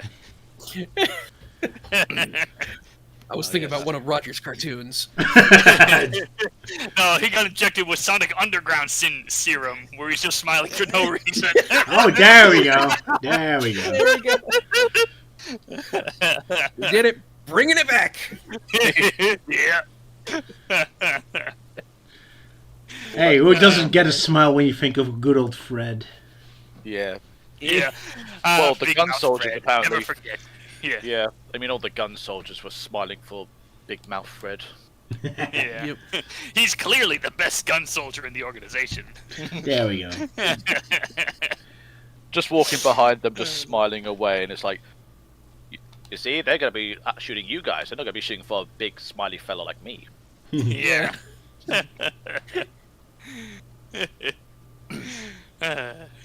Oh yeah, and of course showing off like again, Shadow's dominant sort of like left hand as he Oh, holds the missile. Yeah. And of Yeah. course Omega gets a cool moment with dragging his Gatling gun. Yeah. Yeah. I like how in all of his like action scenes, not Shadow, Omega is like hovering, like he's kind of just sliding across the Yeah. ground, Yeah. which is pretty cool. I like that. Although there was a funny moment from episode 2, like the moment when like Shadow questions like what Rouge and Omega are doing.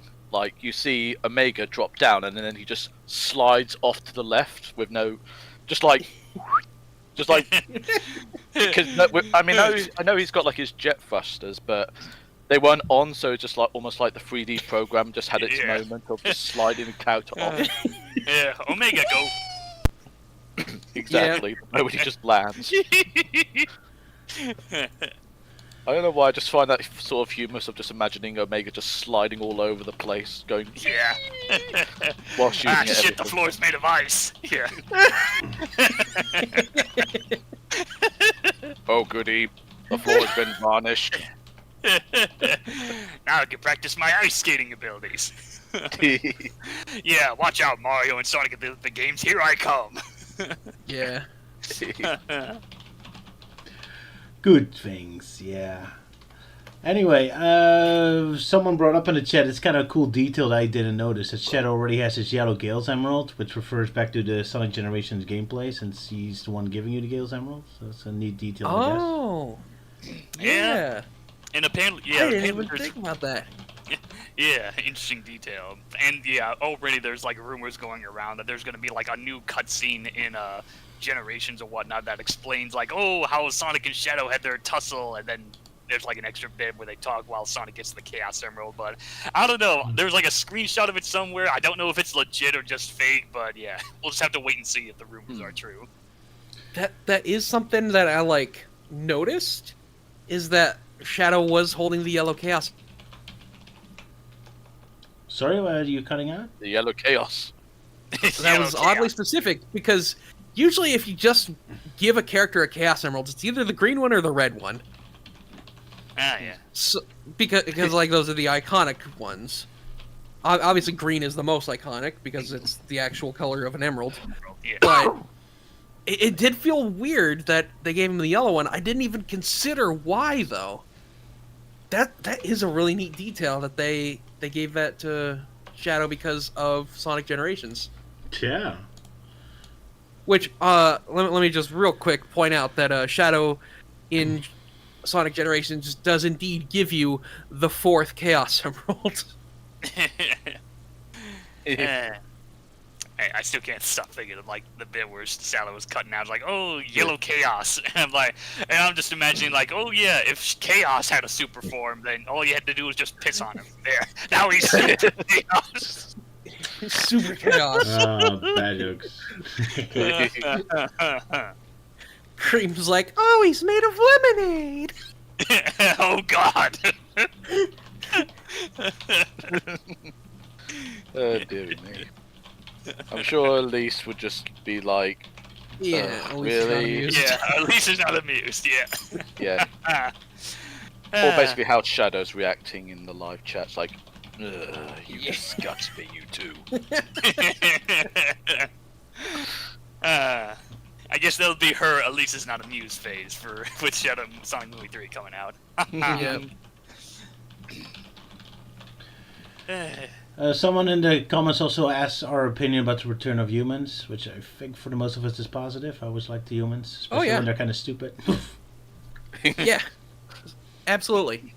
Yeah. This is definitely definitely something I don't think we have been shy about is the fact that we love humans in Sonic.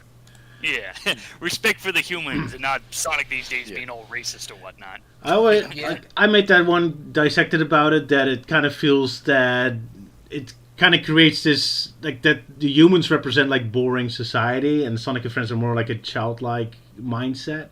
So it kind of creates like a nice like juxtaposition. Like it's Sonic and Friends have this like free happy life, and then the humans all represent governments and police and soldiers.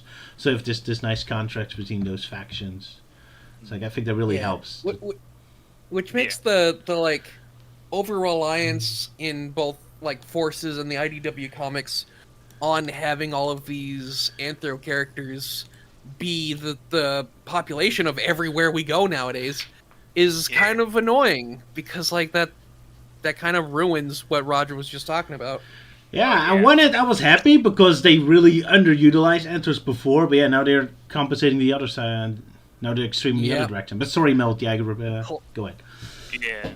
Oh yeah, with IDW being more Mobian based. Yeah, that can be annoying, especially when like a good chunk of these Mobian exclusive characters are like very dull and generic, and basic recolors, or just the artist throwing in random OCs that they found online. And yeah, it's really annoying because there's this one story where Sonic and Blaze go to like Spagonia to because Blaze is on quote unquote vacation, and yeah, when they get there, the whole place is just a ghost town. There's no humans anywhere. Yeah, that was particularly weird. Yeah.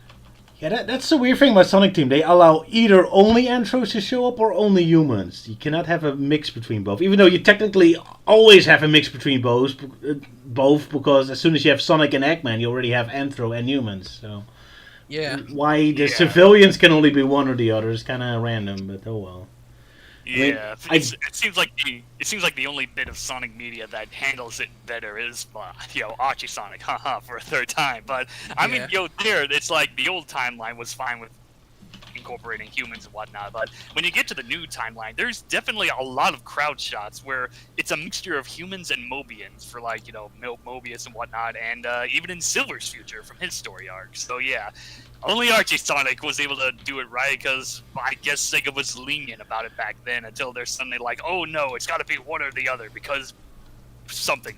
Yeah, I guess that's why they call it brand era Sonic now, because Sega's so obsessed with brand that logic gets thrown out of the way, and it's just kind of brand, like, oh, this is the aesthetic we're going for, and it's either Anthro or humans, which is frustrating. I mean, the in-universe logic is that the humans are on the continents and the Anthros on the islands. Although even then, there should still be a little bit of overlap. I love to see like a game that's... Yeah, go ahead, Salah. Missouri from Sonic Unleashed is an island nation, and it's full of people. There you go. Full of humans. So, yeah. And now that I'm thinking more about it, it is equally weird that like Adventure era games had only humans, and all Anthro characters are main characters. Exactly. Yeah. So that there's no background Anthros.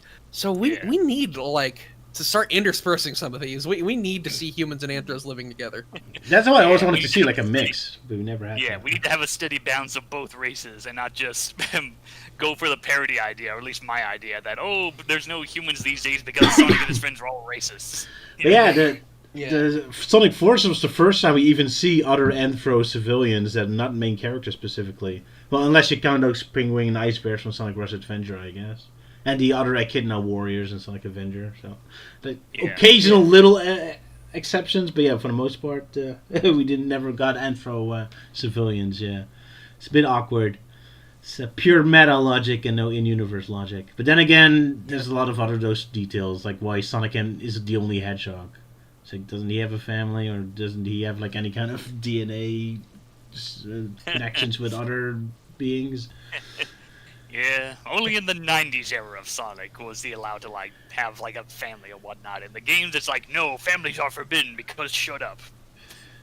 Exactly. Yeah. Only vanilla is allowed to exist, and even that is barely the case. Yeah, like, there's Vanilla being the one exception, but she's, like, only shows up in brief cameos in the games, and she's more or less become a comic-exclusive character in IDW Sonic. And then, of course, you have, you got Gerald and Maria, whatnot. Well, they're dead, so there's not much you can do with that. Well, Maria's definitely dead.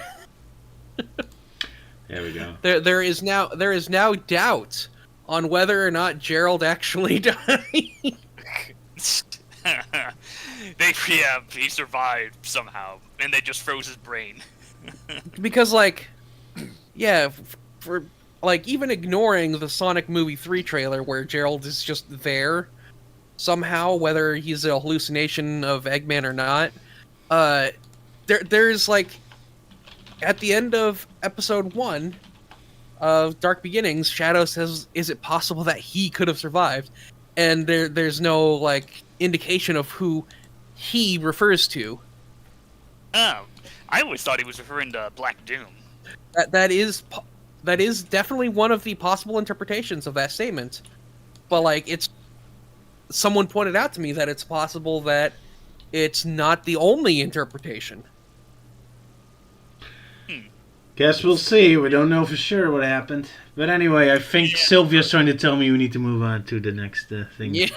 Might as just well. like prodding you at this point. It's like, come on, Roger, you got to get going. You've got 4 Poke you with a comics stick, to talk yeah. about. Yeah. Because we're going to our comic segment, so I'm sure this will make Rhino happy. Because after some back and forth on what topics we're doing, Roger has pretty much decided, we'll go back and finish up the rest of the Sonic X comics. Let's go back to our roots and more Sonic X. Yeah. Yeah. Especially Once with more- Euan's favorite character. Yeah.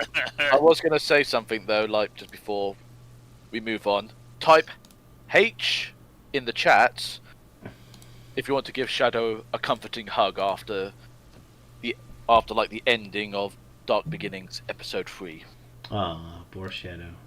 So, type H for hugs. Yeah. But now let's talk about someone who doesn't deserve hugs. Chris Exactly. Thorndike. Ah, poor guy. He deserves to be thrown in the eternal flames. Nah, he doesn't do anything naughty in the games. For the comics. He's a good boy in these comics. Yeah. Or I suppose he's a bit more tolerable in here just because I don't hear his voice. And he has a stupid face expression all the time. When you have a dumb face expression, I like you too. Yeah. So it's gonna be interesting getting back into Sonic X because we covered a few issues before, mostly the holiday themed stuff. So we did like the Christmas one, the Valentine's one, and a summer themed one. So now we're going through all the remaining 37 issues. Quite a bit. So, who's doing the first synopsis? Dead silence. Oh yeah, I think that was me. Yeah. Yes, you said, okay, I'll do the first issue as well. Yeah, it's ironic. Yeah, I originally was gonna do the first episode and that, but yeah. Oh well, I guess it's more fitting. I got the third episode, so hold on a second. Okay, now I'm ready. Right, so for the first issue of this epic story of Sonic X comics, it starts off with a typical day with Sonic and Sam going for like another racing contest because Sam's like installed a new engine. He's like, oh, this time I'm gonna finally beat Sonic. So you have the racing, and then Amy's like, oh no, then like, oh, we gotta give him like a ring so that Sonic can actually win. But it's like, oh no, Amy, that'd be cheating. So, but yeah, so they're racing, and of course, as you'd expect, what do you? Ah, damn it. I was trying to say Roadrunner, but now the joke's ruined. Anyway, so yeah, Sonic wins as you'd expect, yay! And Sam's like, oh, damn it, I'll get you next time, Hedgehog. So yeah, then old Chuck's like, oh, come on, let's head over to the mansion. Ella's gonna make us a winning dinner or whatnot, yay! And then it cuts to Robotnik's fortress, and he's complaining. It's like, oh, I am the greatest genius in the world, and yet I don't have the components to build my robots of world domination, blah blah blah. So yeah, so we get the whole deal of Robotnik has been studying the planets where they've been using little green pieces of paper to exchange for goods and services. So, in other words, this is pretty much the origins of that whole stupid mandate from Sega about, oh, money doesn't exist in Sonic's world, even though there's many things that contradict that, but that's for another time. At least here they're doing something fun with it, so credit to the comic. Yeah. But yeah, Right, keep so going, they're, sorry. so he sees someone's using an ATM machine and is like, that's where they're getting the money from. So he sends out Tico and Boko to do it, and they try and figure out how to get it to work. So like they try asking for it because it's a machine, they'll communicate with us, and of course it doesn't. And they see this gal walk by, it's like, oh, let's observe how she does it. And it's like, there's the answer, pressing random buttons. So they're like trying pushing buttons, nothing's working, and Boko's like, oh, let's just break the machine open. And the officer is like, oh, is there some trouble there, laddies? Because he mentions like, oh, I'm auditioning for an accent thing. So so it makes it back to the mansion, and Tanaka's like, oh, Chris, get inside quickly. But then it turns out, oh, it's Chris's parents, they're home for a visit, yay. And so Robotnik is pissed off that Deco and Boko failed. It's like, fine, you metallic morons. While you were bumbling about, I discovered there's another way of getting money. Banks. So in other words, we'll rob the banks. So like in Sonic X fashion, he pulls out his random slot machine to create a robot. In this case, Ben728, which is a giant rat. Yeah, his pack rat in some ways. So, so they're talking, so yeah, they're at the mansion, they're having a good time, talking, blah, blah, blah. I think something about, like, oh, let's go to the beach for, like, a vacation and whatnot. And then, of course, they gotta stop at the bank to get some money. And Sonic's like, nah, screw that, that's boring, I'm gonna run around. So, they're waiting at the bank and blah, blah, blah. And then Tanaka is, like, suddenly shocked, it's like, everybody down! And in comes Robotnik and his pack rat. Mwahaha. And then, meanwhile, we see Sonic run over to Angel Island. And it's like, oh, hey, Knuckles, let's have a race. No. Oh, why not? Because I am bound by my duties and blah, blah, blah. It's like, oh, you're no fun. And then back to the bank, Robotnik's causing trouble. And Tanaka tries to attack him, and of course fails as usual. And then, it's up to Amy Rose to stop them. Which, at first, it looks like he destroys the robot. But no, apparently the robot had gas or something, because he's still standing. And, Robotnik sends them out to attack Amy and Tails. So while that's going on, Robotnik suddenly has a dilemma where he has to choose between revenge or money. And of course, knowing Robotnik, he goes for the revenge.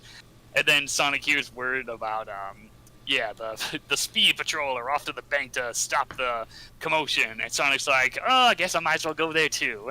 So, they fight, Sonic shows up, and then Sonic fights it off a bit, and so, this and that. Oh, and then during the tussle, the robot attacks Tails, who's about to pull out some power rings. But then he, attacks him, and the power rings, spill out all over the place. But by coincidence, one of them just so happens to roll over into Sonic's direction. And thus he manages to deal the final blow to the robot. But while he's doing that, Robotnik actually snags a bunch of these power rings. And then he flies off. It's like, oh, you may have failed me, Sonic, but I'll be back. Mwahaha. So, that's pretty much it. And then Sam's still pissed. He's like, oh, I'm gonna beat you, Sonic, one of these days. For the sake of my ego. So, then suddenly the president shows up. It's like, Sonic, I have an important mission for you. And then cuts to Robotnik. He's like, now that I have these power rings, nothing will stop me. Mwahaha. Dun dun dun for the next time. Yep. Yeah. Blah, blah, blah. So, Tanaka looks kind of cool with sunglasses on. Yeah, it looks pretty cool. Yeah. Despite him being such a loser. Yeah, I kind of like the idea of them screwing around with what money is. I kind of always liked it when they kind of screw around with how human world works. I like that. I like that stuff. Especially this is robotic this time. I don't think in the actual anime did you ever see Dr. Eggman struggling with trying to fit in how the human world works. He just wants to destroy everything. Not really. Yeah. But the whole deal of them establishing, Sonic, there's no money in Sonic's world, even though there's plenty of games where they use, rings as currency for, the Sonic Adventure and Generations and yada yada. And I'd even argue that even goes back as far as the very first Sonic game, because, in order to get to the special zone, you gotta pay a toll of 50 rings to get in. Oh, yeah. Yeah, but apparently Plus- Sega just doesn't see it that way. Yeah, plus without even the idea of money, the motivations of the Chaotix just fall apart. Yeah, like, there's this one big gaping, plot hole. It's like, okay, if there's no money, then what the hell are the Chaotix doing there? Yeah. That's a very good question. Literally, their sole, mission is to get money. Yeah, pay for their services and fix up their old shack or whatever. Not to mention, what are all those casinos doing there? What are you doing there? Yeah, like, what the hell are the casinos there? Just pinball for the sake of fun. I guess some more arcade rooms there. But yeah, back to this cartoon. I kind of like the idea, especially of the slapsticky stuff of them just talking to the ATM machine and all that. Oh yeah, I love the bit with Deku and Boko trying to get money and failing. I also love the fact that the only reason why nobody's helping Eggman to destroy the world is just because he didn't have money. Other than that, they're perfectly fine helping a terrorist. It's like, oh, you want to destroy us? Yeah, sure, we'll help you as long as you have money. Yeah, Talking Hedgehog is far more reliable than some random average Joe. Yeah. It should, real quick, I before I forget again, it should be noted that in the first page, it again refers to Eggman's base from the first episode of Sonic X as Chaos Control. Oh, Yeah. really? So even the comics screwed that up. Oops. Yeah, apparently only in this issue, though. Yeah. Yeah. Because I don't recall it being mentioned hereafter. All right. But I yeah, think by also that point specifically- they realised, oh wait, his base didn't have an actual name. It's just Eggman's base. Sonic Team really hates giving things names, including Vanilla. Poor Cream's mom. Poor Cream's mom. Yeah. I'm just kind of wondering what Chuck is like.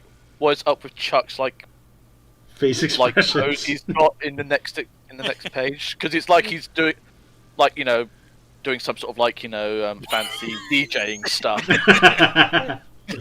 Maybe he's not DJing with What's going on? It's your boy Chuck. Yeah, the art style is definitely very trippy in this one, yeah.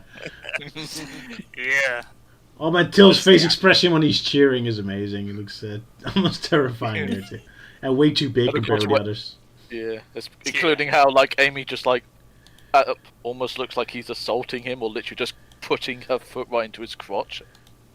Oh, Because yeah, it's like, it does. why do you throw Sonic a ringtails? Oh, that way, yeah. Yeah, and Tails has got the appropriate expression, like, ah! Exactly. My balls! my nether regions, Amy, that's my love trunction. What? Now I'll never be laid.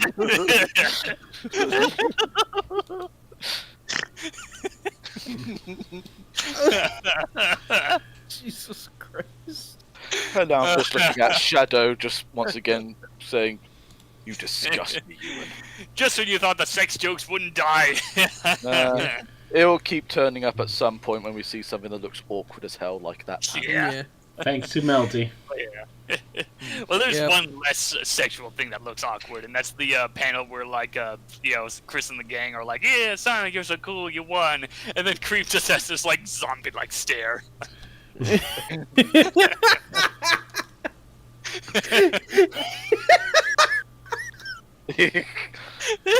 I didn't even notice that. Where is that zombie-like stare?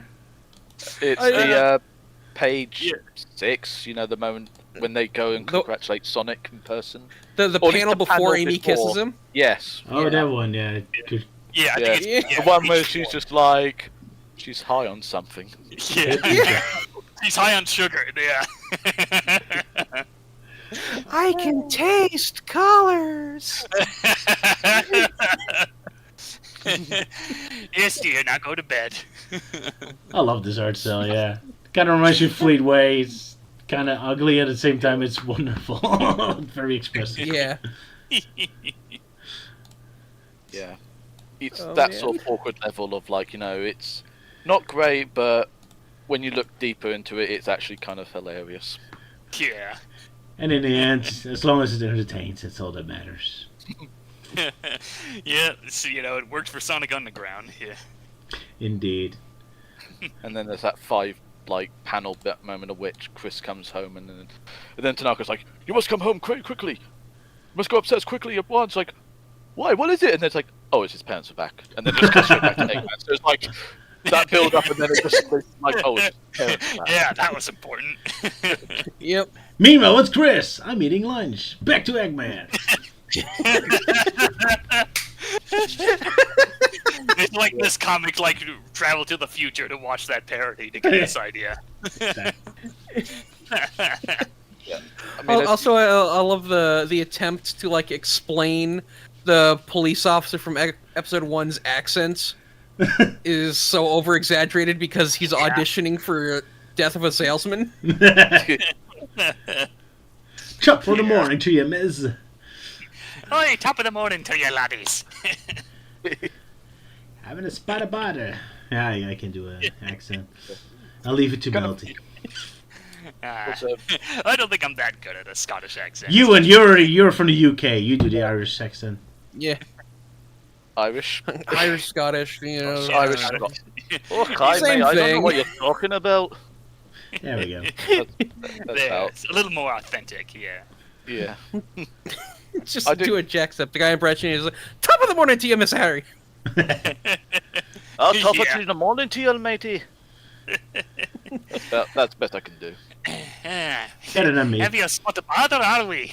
Do you Most find likely that one? thinking- Yeah. Do you find that one panel when like Eggman is talking to his like lackeys, Boko and Deco? Yeah. Those- Deco and Boko. yeah. And there's like a moment of where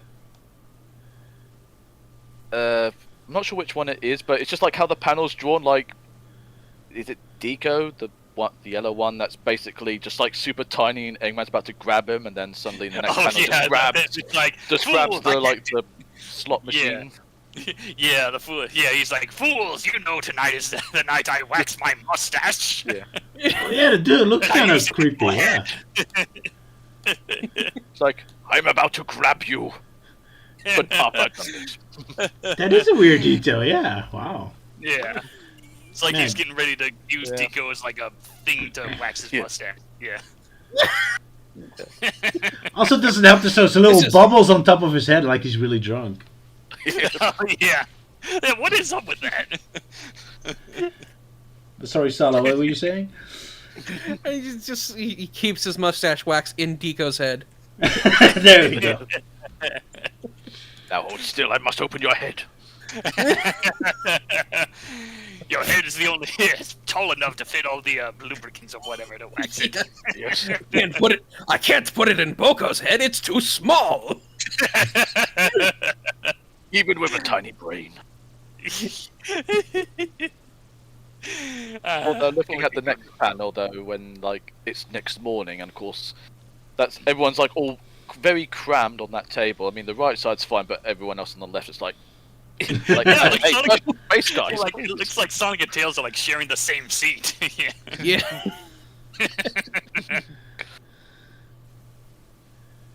And of course, and then Chris basically causes like a mess, Poor attacks like knocking Ella. the bottle of water on a.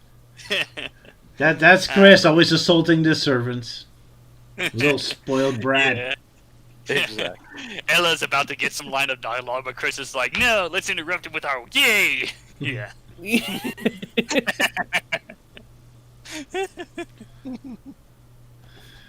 Wonderful art. I also love the shot of them like at the bank, and just for no reason whatsoever, everyone is in line. Yeah. Yeah, the most British thing to do. Just everyone queuing. Yes. And all these little jokes everywhere. Comic book writer, you don't have a real job. Or that poor guy for like only 7 hours and 47 minutes to go until the day's over. Yeah. God, that's so relatable. Yeah. And that's the origins of why Ken Penders is making illegal reprints of Archer Sonic. Because he also has to wait 7 hours and 47 minutes. No, Comic he book doesn't have a writer, I real can't job. give you a loan unless you have Yeah. a real job. So Yeah, because Penders doesn't have a Pender's real job, as isn't far as I know. technically a real job. Yeah. Because Neither he's is a comic the book writer. Inflicts. Fair Yeah. enough. Also, that expression that Tanaka makes in the last panel is just like, yikes. That's yikes. I'm getting very low budget Takeshi Castle intro vibes from that, where they just crudely drew like over like screenshots from anime characters just to flip it, to add into the intro. And I imagine that would be one of those sort of expressions that would be in that intro, like a "Whoa!" Probably. Yeah. Oh my god!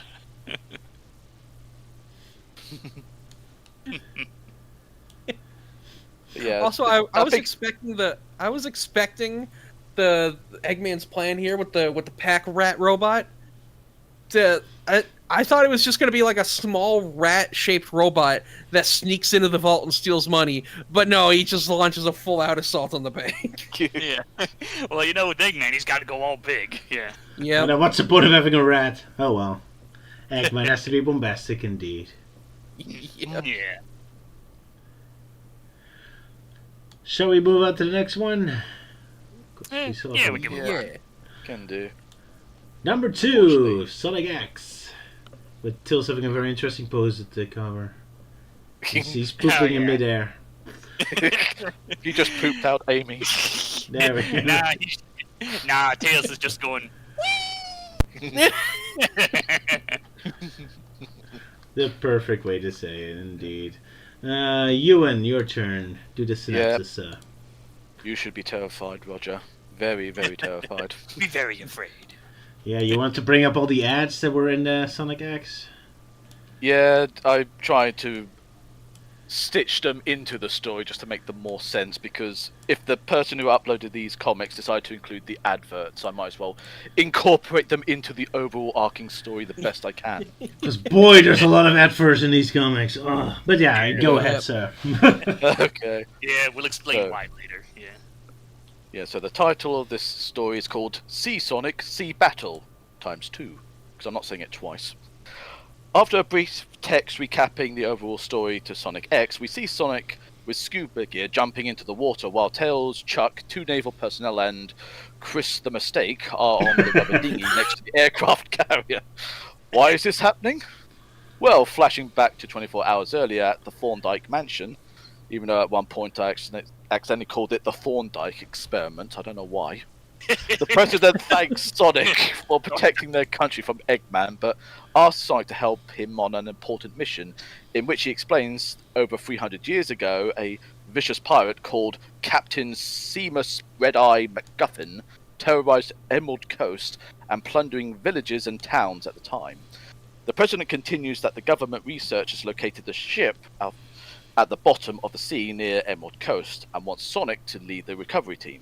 Sonic questions, why the hell would I do that? With the response that there's a strange energy reading that could be a Chaos Emerald, and with Sonic being an expert on Chaos Emeralds, apparently, he couldn't think of anyone better that isn't Eggman.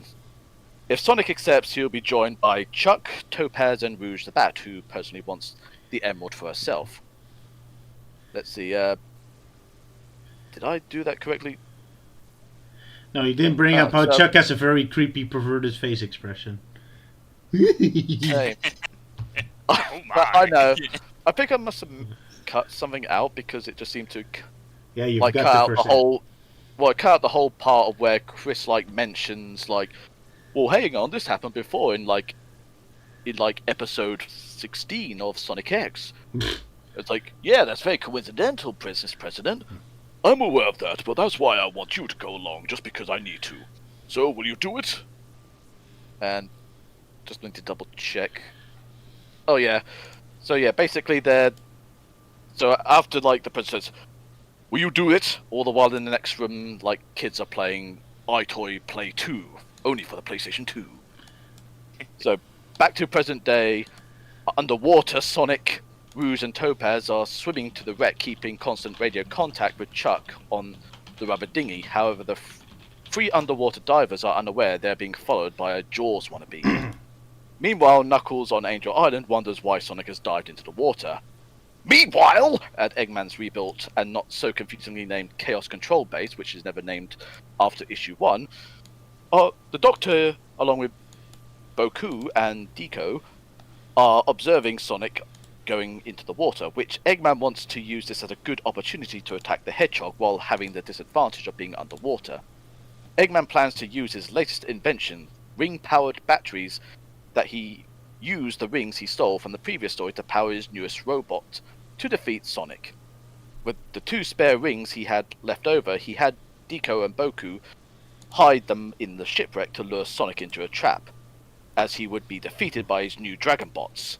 But Batman is not having any of this, and will put a stop to Eggman, provided that you enter the Campbell's competition, of course. Back underwater, the 3 divers find the MacGuffin shipwreck, and immediately after entering they find the treasure chest. Rouge insists on opening the chest, but before she can, the shark from earlier smashes through the floor, sending the chest down to the lower deck. Rouge, not being happy with the shark, punches it in the jaw, making it lose a few teeth. Day's shark ends up heading towards Sonic, who then punches the shark in the jaw as well, making it lose more teeth, with Eddie apparently wanting to join in on the pummeling of the shark. While the non-entity called Chris asks if the ghost of Captain Red-Eye is responsible for all of this, Sonic and Rouge are cornered by the shark, with Topaz wishing she had a weapon against the shark, where she is randomly handed a candelabrum. That she uses as that she uses as a weapon against the shark. All the while, a camo-dressed kid is waiting to back her up with his super powerful Game Boy Micro, almost as effective as a Nokia. Back with Eggman as he puts the ring-powered batteries into the Dragon Bots. Deco asks why Eggman doesn't use the rings to make himself more powerful, but the Doctor tried that, but the rings only work on Sonic, but instead uses them as batteries. Plus he decides that rather than having a bunny, duck or rat to pilot the robots, he decides to use the meanest Komodo dragons he could find. He could have used a Hubba Bubba polar bear, but decided against it because it looked too much like an Aardman creation. Meanwhile, back on the MacGuffin, Topaz manages to get the shark to bite the candelabrum. Blah blah blah blah. I always never pronounce that correctly. The candelabrum. The candlestick. Despite the shark. No, We'll it's just call it the. candelabra. I'll just call it the oversized candlestick then. There we go. Despite the shark breaking it, it ends up losing all its teeth and flees the area. After radioing in to Chuck on the surface, the 3 divers continue on to finding the treasure chest below the deck. Back on Angel Island, Knuckles witnesses Eggman arriving with 2 powered-up Dragon Bots as they make their plunge towards the rubber dinghy. After Archie tries to convince the people to give the manga version of Sabrina a read, the 2 Dragon Bots splash into the sea, sending everyone flying out of the rubber dinghy into certain doom. All the while, the Campbell's Hollywood star kid just is on the phone saying like, "Hey, I inherited all this from this stupid brat called Chris. Isn't it awesome? I got a swimming pool and even a stretched Hummer. It's ridiculously awesome." And then he gets hit by the tidal wave from the previous comic. Exactly. But unfortunately, Tails makes the biggest mistake of his life and rescues the annoying brat, whilst Knuckles helps Chuck back onto the aircraft carrier as he warns Sonic and the others that they are in danger down below. Where at that moment, the 2 Dragon Bots smash into the wreck of the ship, while Rouge tries to get the treasure chest. Topaz and Sonic take on the Dragon Bots to no avail, as the blue hedgehog is trapped in the Dragon Bot's jaws, whilst Topaz is stuck under wreckage of the ship, with Rouge going to assist helping her. But she isn't alone, as Yu-Gi-Oh! Uses his best cards against the metal dragons, but his cards get all soggy underwater, so he's forced to retreat. Then the Darkest Fairy attempts to burn the large robots with fire, but once again, it's not effective underwater, so retreats too.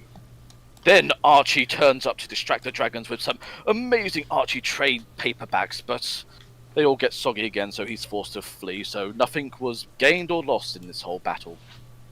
Rouge fails to use her signature screw kick attack due to the lack of room, but fortunately Knuckles, with diving gear, punches the Dragon Bot away as Topaz manages to get free. As Knuckles and Rouge Topaz focus on the Dragon Bot, Sonic is asking for help as he's still stuck in the jaws of the other Dragon Bots. However, a mysterious figure is helping the Blue Hedgehog out, revealing it to be Batman. Or not. Facing the Dracula. mysterious figure, yes. It could have been Dracula himself.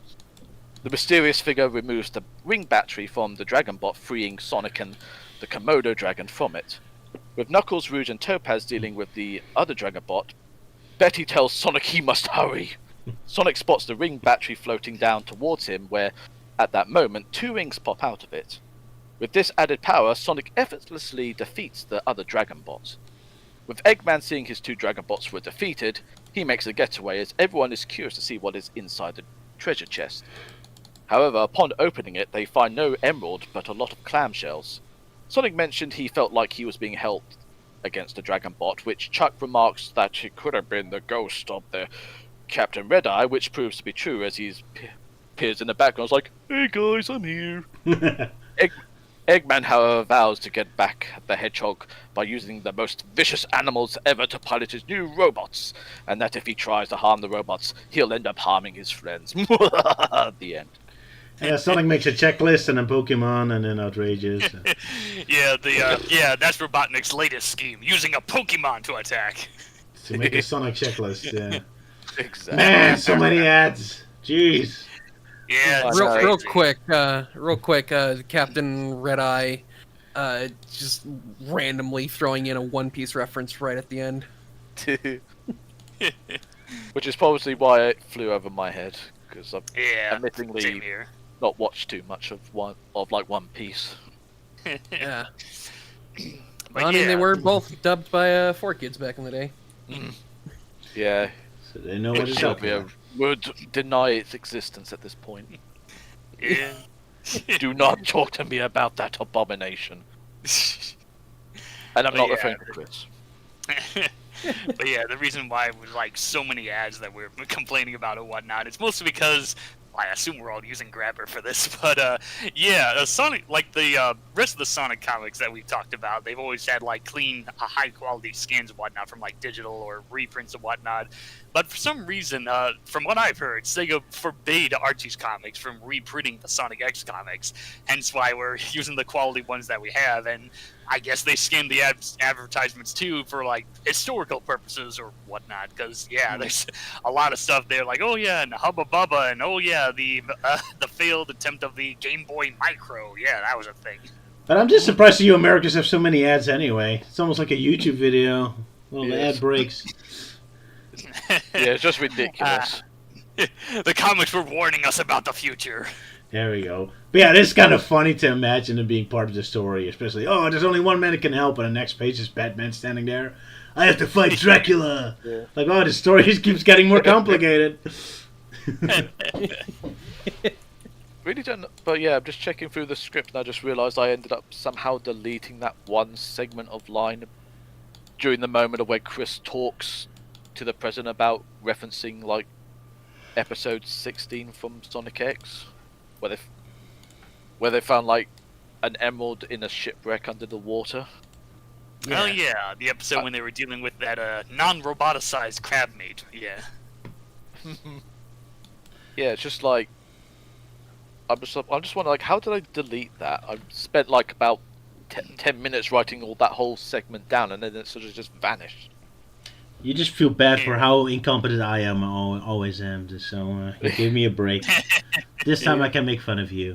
I'm more surprised why they possibly sent Sonic on a mission underwater. Like, are you sure that Tails or Amy wouldn't have been more useful? They know about Tails emeralds. Yeah, I mean, Amy's got a hammer, so she's well equipped. Yeah. But no, they just have to torture Sonic. Why not? Yeah, because he's the main character. Yeah. That'll teach him. Yeah, because like they mentioned, like, nobody knows more about Chaos Emeralds than you guys. Knuckles. Like, yeah, it doesn't have to be specifically Sonic. Yeah. But then again, that's Sonic X. He always ignore everyone but Sonic anyway. Yeah. Yeah. Oh wow. But yeah. Well, at least Topaz in action. Yeah. Yeah, it's nice that Topaz gets so much to do, and it's surprising. Yeah. Yeah. I'm on the last page, and I'm just like looking at how Topaz was drawn when she sees like the treasure chest was just full of like clamshells. It's just like, what? Yeah. Oh, what? I sacrificed my life for that.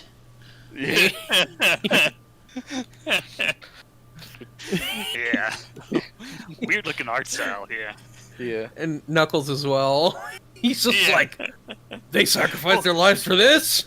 Yeah. Oh my god, shells! Oh my word. Now I can sell them to make profit off of those Little Mermaid cosplays. I love these random face expressions. Yeah. Especially considering how Chris is just like standing there, like gawping away, even though he just says nothing. He weirdly looks really thin in that last panel. Yeah. Like gasp. I lost weight during this whole adventure. Yeah. And suddenly Chris got hit with the random growth spurts. The temporary one. Yeah. But also gotta love the reveal of the pirate ghost being there with absolutely no punch or weight to it. He's just like, oh, I'm here too. But anyway, bye. Yeah, it's just like, Just suddenly shows like, bye. So they set it up It was as literally MacGuffin. yeah. Yeah. But oh man, like with those dragon bots, like, can we just say that Sonic kind of, or at least the captain kind of inadvertently just drowned those Komodo dragons? It's like they're deep underwater. There's no way they're gonna get up there. unless the And right. Komodo dragons can probably... Yeah, they could probably hold their breath for a while. Yeah. Maybe. Unless yeah. they just assumed like they were like aquatic type creatures for some reason. And besides, Betty from right. Archie was there. That's why she yelled at Sonic to hurry. Hurry, save those Exactly. Komodo dragons. Just hurry! Save the That's a Komodo dry dragon. monster at it! How nice of Betty. Yeah. Yeah, I will say, it is upon kind of Goog- upon Googling, there is not much information about how long a Komodo dragon can hold their breath, but they are at least very strong swimmers.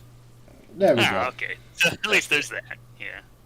so they can swim up to the surface if they, come to in time. Yeah. But yeah, can we just talk about how Robotnik is now like utilizing the power rings? Because like that was something he never did in the show. Nope. Yeah. And they even have an explanation of why nobody but Sonic uses them. It's because nobody but Sonic can. Yeah. Because only Sonic can. Because plot. Yeah.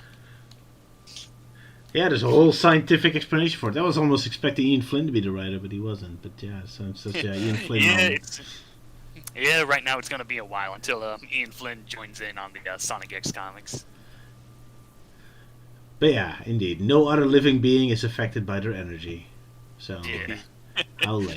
And then he turns them into big, turns the Komodo dragons into big robots. And Tico's just like, why doesn't he call us beautiful? I just love that. My poor boys. Yeah. Poor creatures. But yeah, indeed. I'm just chuckling at having a proper look at how Chuck's kind of drawn. Pages. He always looks great. Yeah. Yeah. I mean, it's got like a bit of a, like, I don't know, sort of like a big sort of like upper lip sort of thing going like, blah, blah, blah.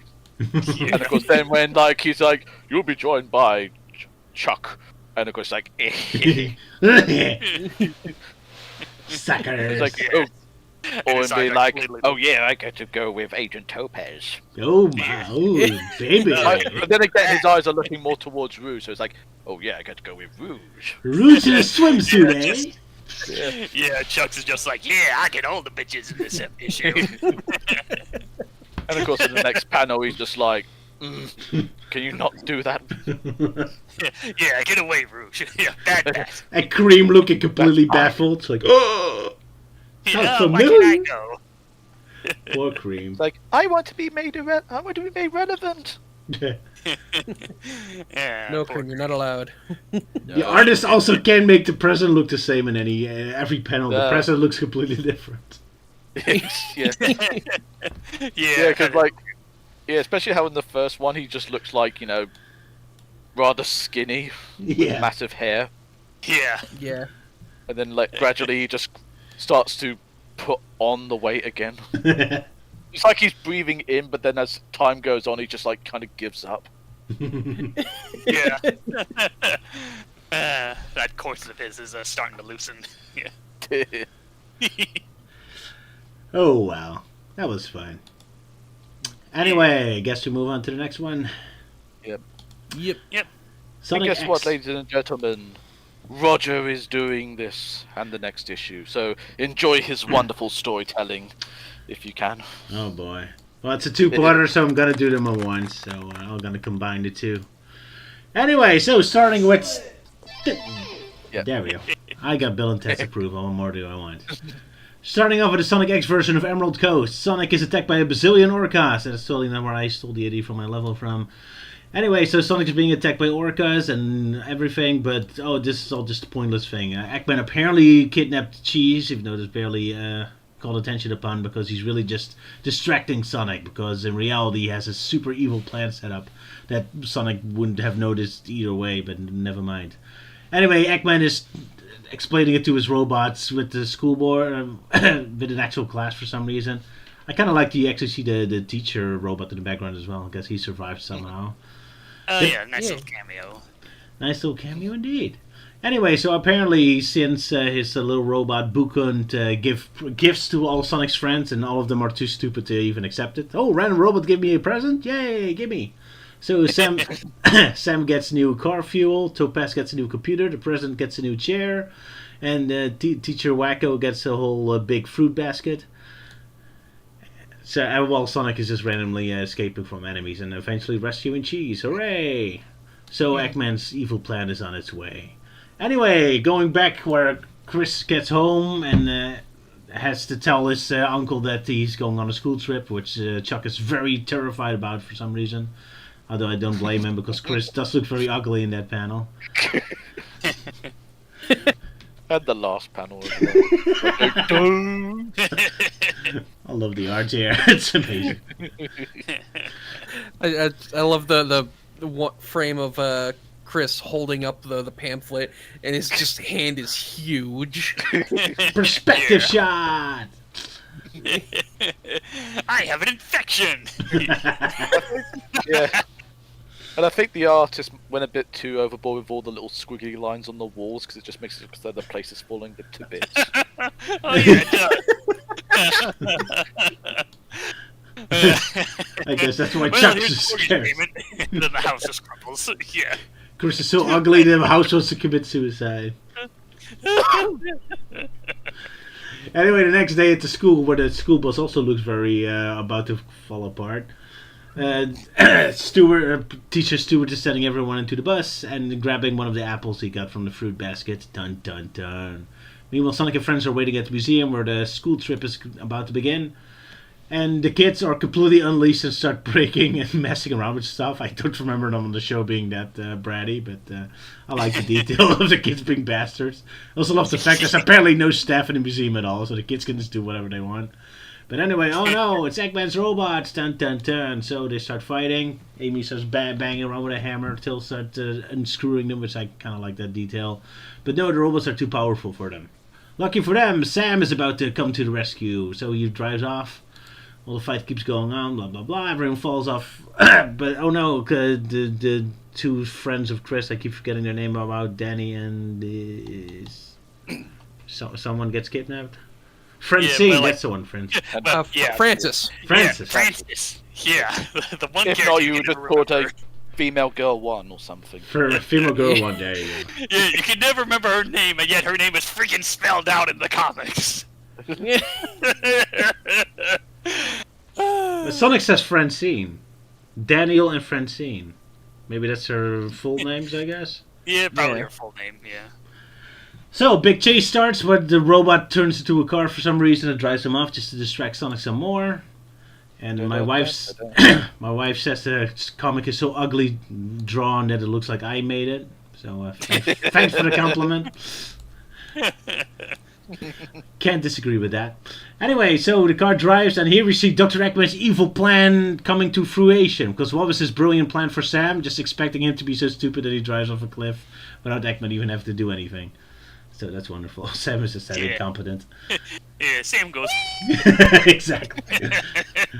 I love it. It's not even Eggman did anything evil. He gave him exactly what he expected. Like a few that makes him go faster, and then he just flies off the track.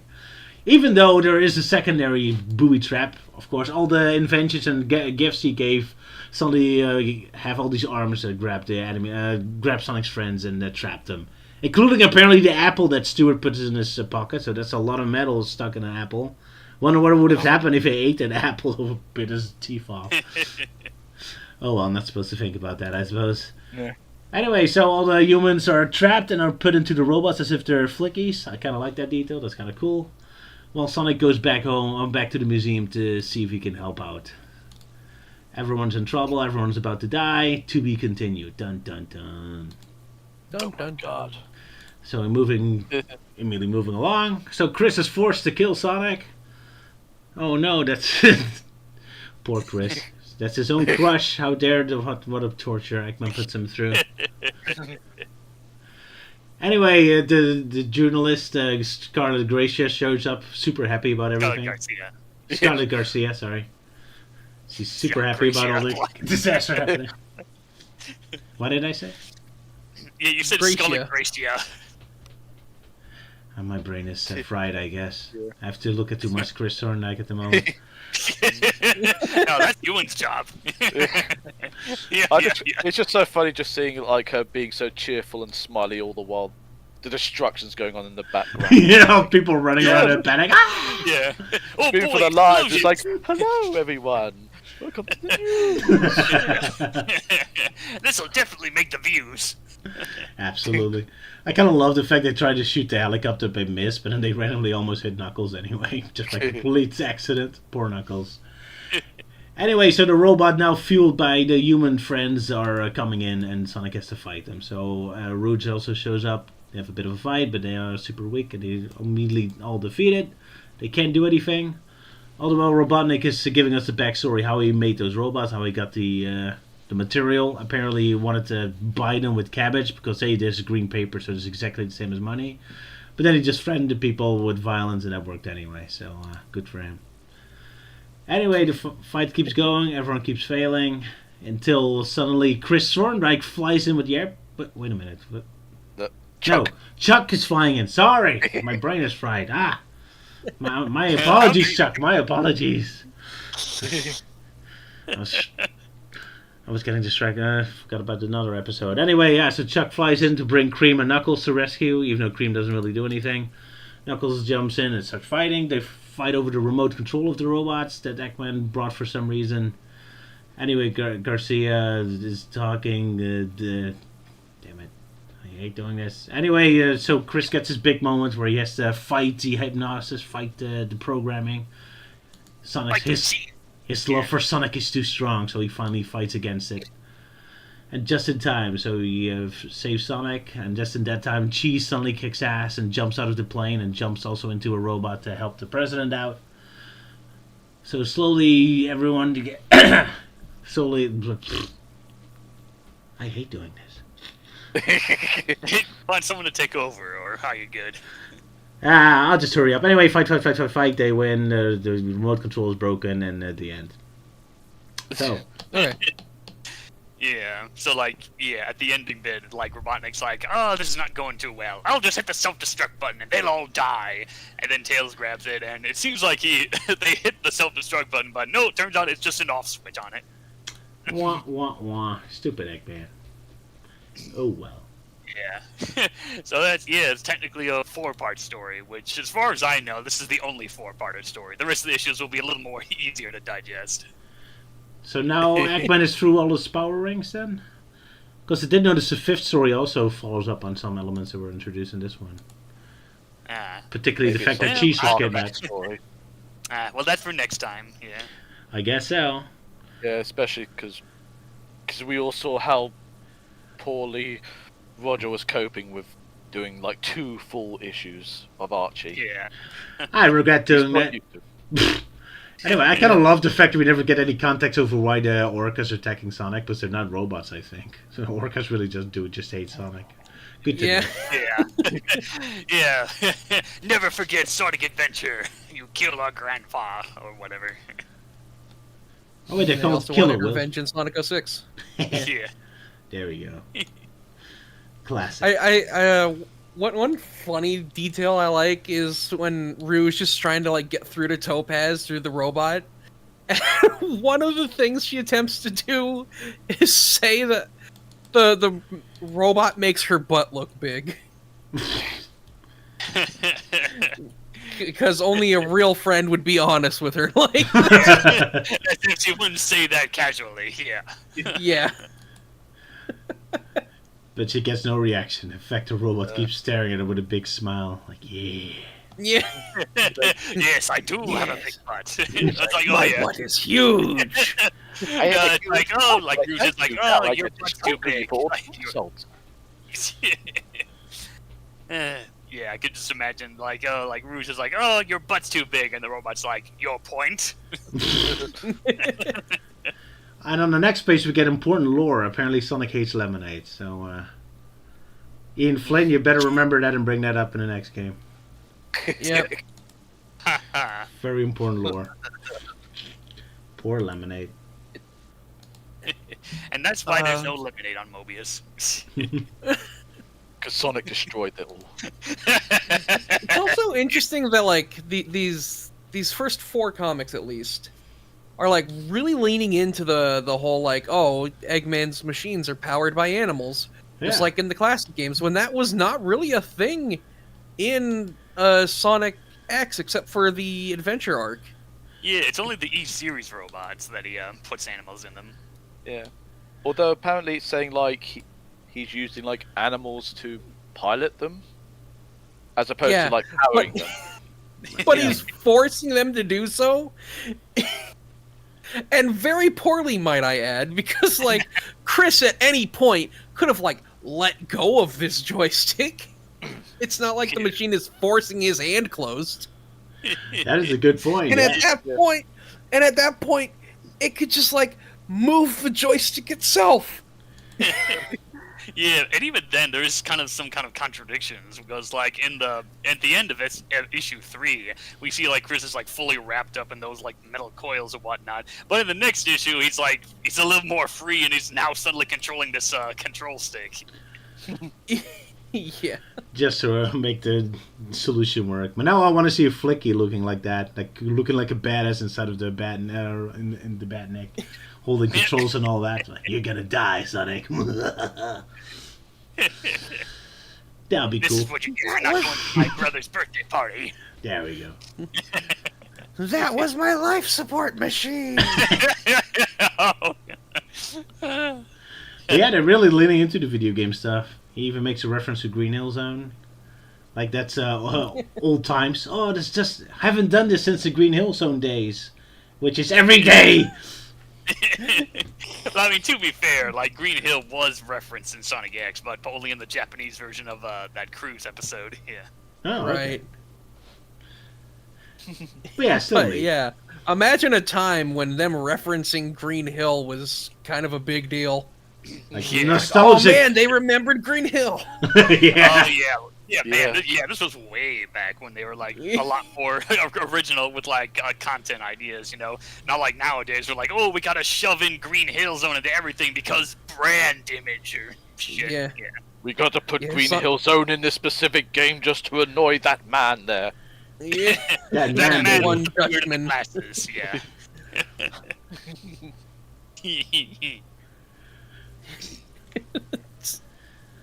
The Sonic team's like, there's 2 things I can't stand: people who judge others for their race and the Dutch.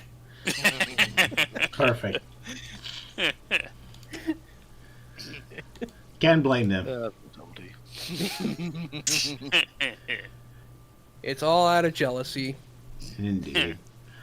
Anyway, tons of fun face expressions again. I love how this robot looks when he gets killed. Poor robot. Yeah.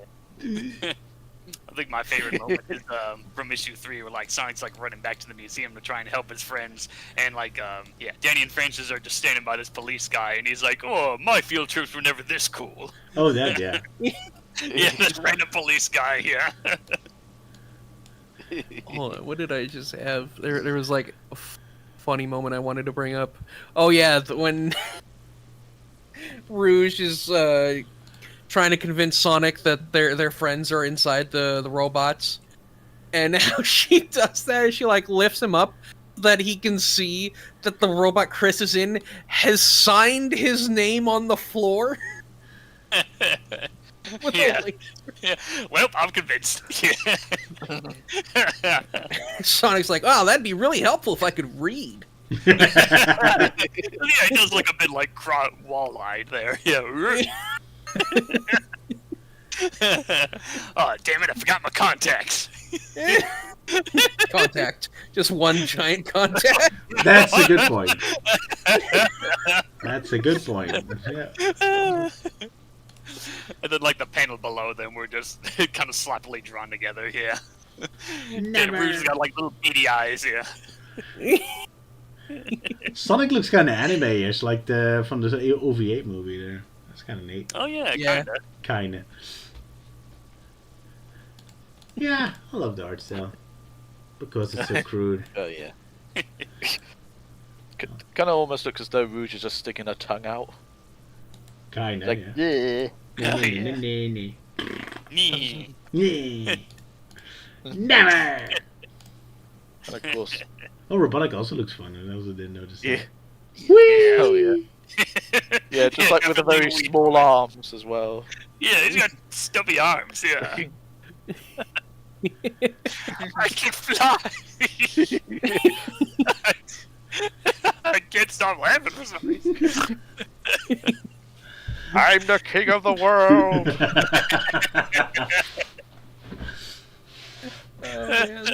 That's a great drawing, yep. This needs to be like preserved and like traced over for yeah. Yeah, forget about those Sonic and Uganda Knuckles memes. Like this is the king of all of them. Yes, There we go. This yes, should be me. Eggman going. There we go.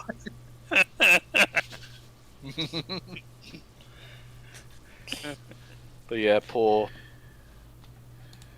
Poor God for, because he's like, dear God, dear Lord, the art. He really doesn't like the art, even though we appreciated its own awfulness because it gives us Yeah. laughs. Yeah. Hey, if you use some my art, then this should be still a step up. Yeah. Everyone happily agrees. Also, they cannot even make the speech bubbles pointy. Nope. Oh yeah, they're like more oval shaped. Yeah. Yeah, I never noticed that. unless this is part of like the whole for kids branding of like, oh, we got to trim off those speech bubbles a bit. We don't want people poking their eyes out with them. Yeah. Oh, it's too pointy. Reminds me of knives. Censor it.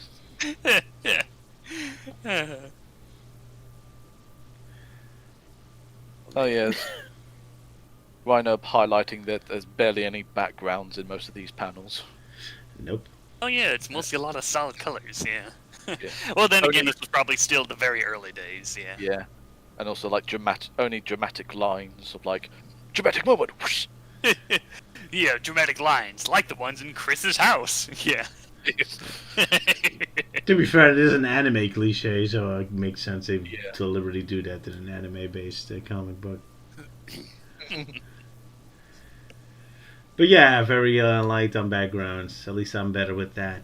But yeah, I suppose since it takes place in a museum, it's a bit of a pain to draw. Yeah, especially considering the fact Yeah. like the museum is just consisting of one room.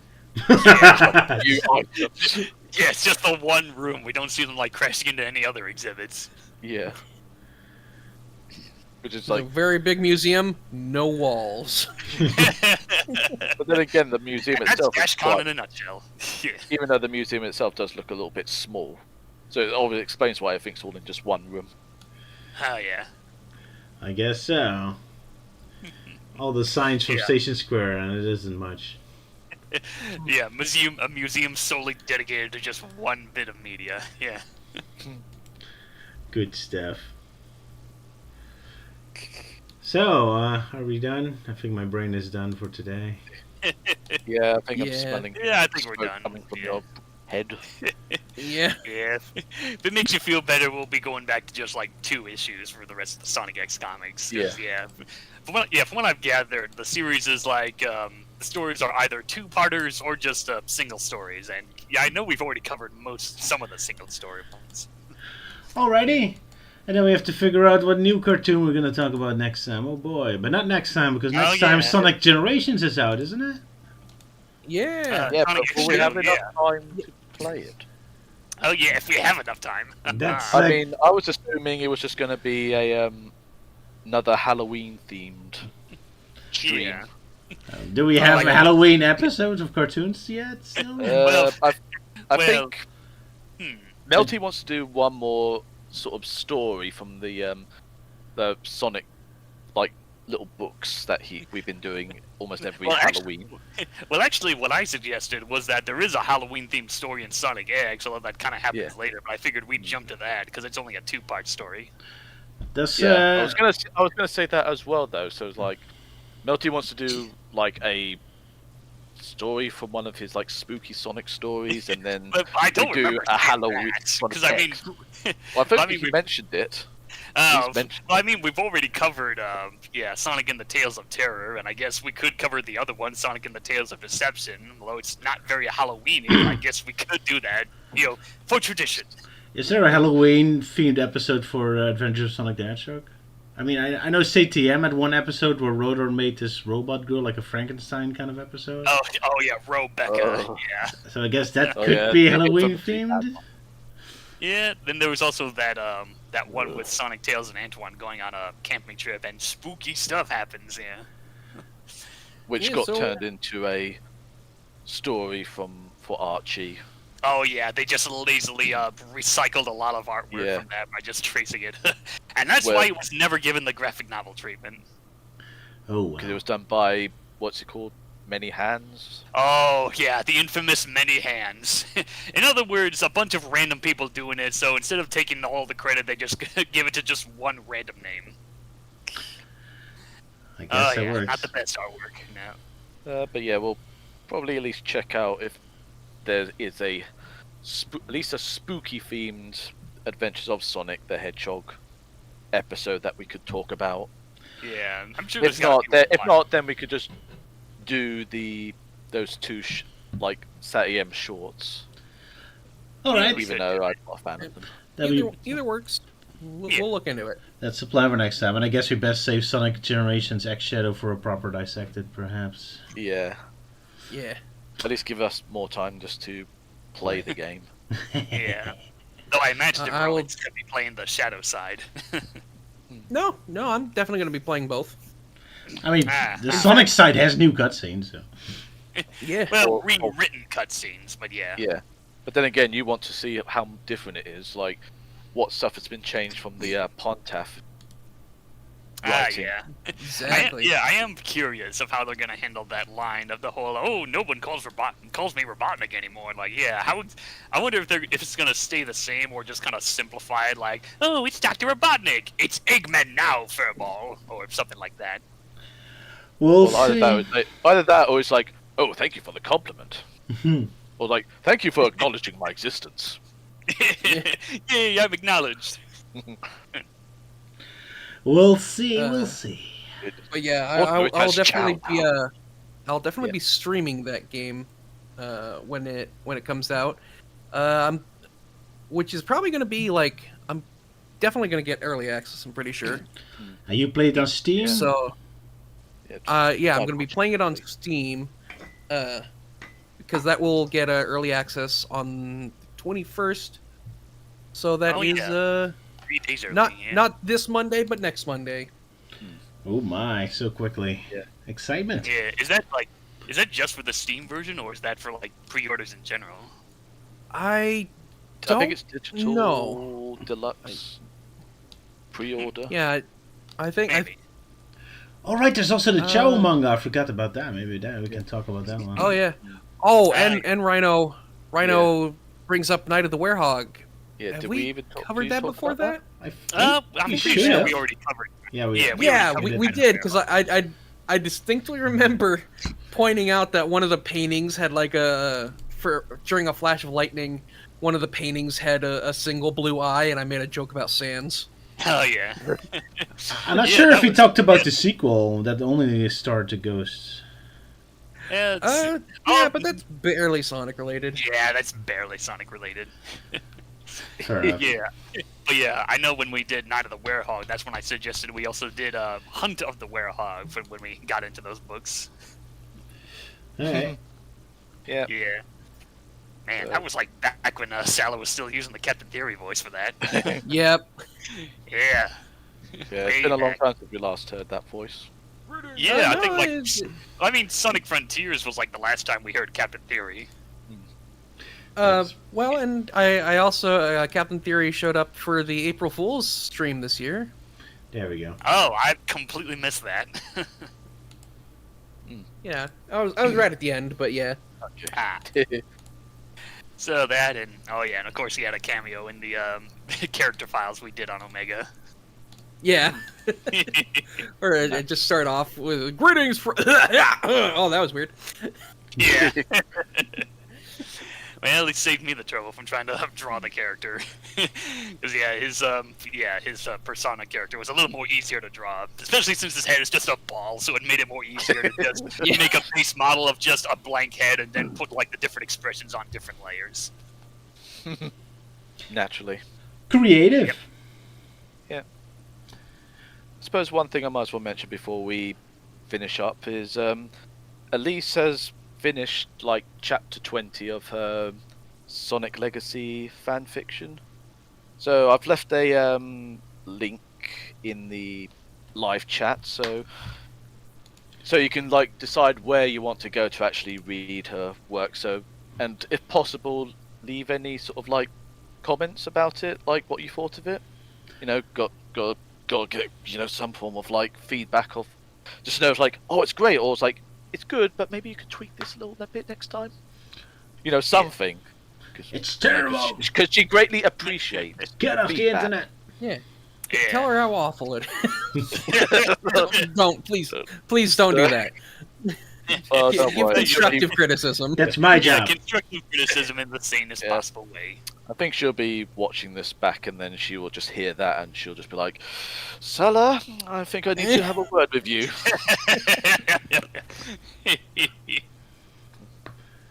Her arrows Just will. one last full appreciation of the thumbnail I worked so hard on. Yeah. Yeah.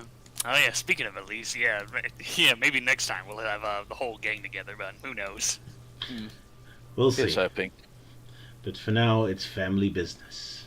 Mysterious family business. Yeah, maybe Business in the family. maybe by then I'll have died of happiness from playing Sonic X Shadow Generations. Possible. I think it'd be more like that one sort of like catalog, that old catalog of where these kids are playing a computer, and then someone highlights like 3 of the kids, like one of them is like screaming like whoa, and the second kid's going like yes with his fist like yes, and the third one's like collapsed on the sofa, like exhausted from everything. I'm pretty sure I know That's what how you're you'll talking about. Well, I'll see you folks next time. Boy. Go watch And Salah it's time for stream. some spooky fun. Spooky indeed. Ooh.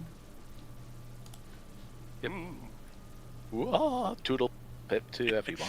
And goodbye. And as Luke would say, cheerio. Cheerio. See you next time. Yeah. And at least we'll be saying, see you guys later.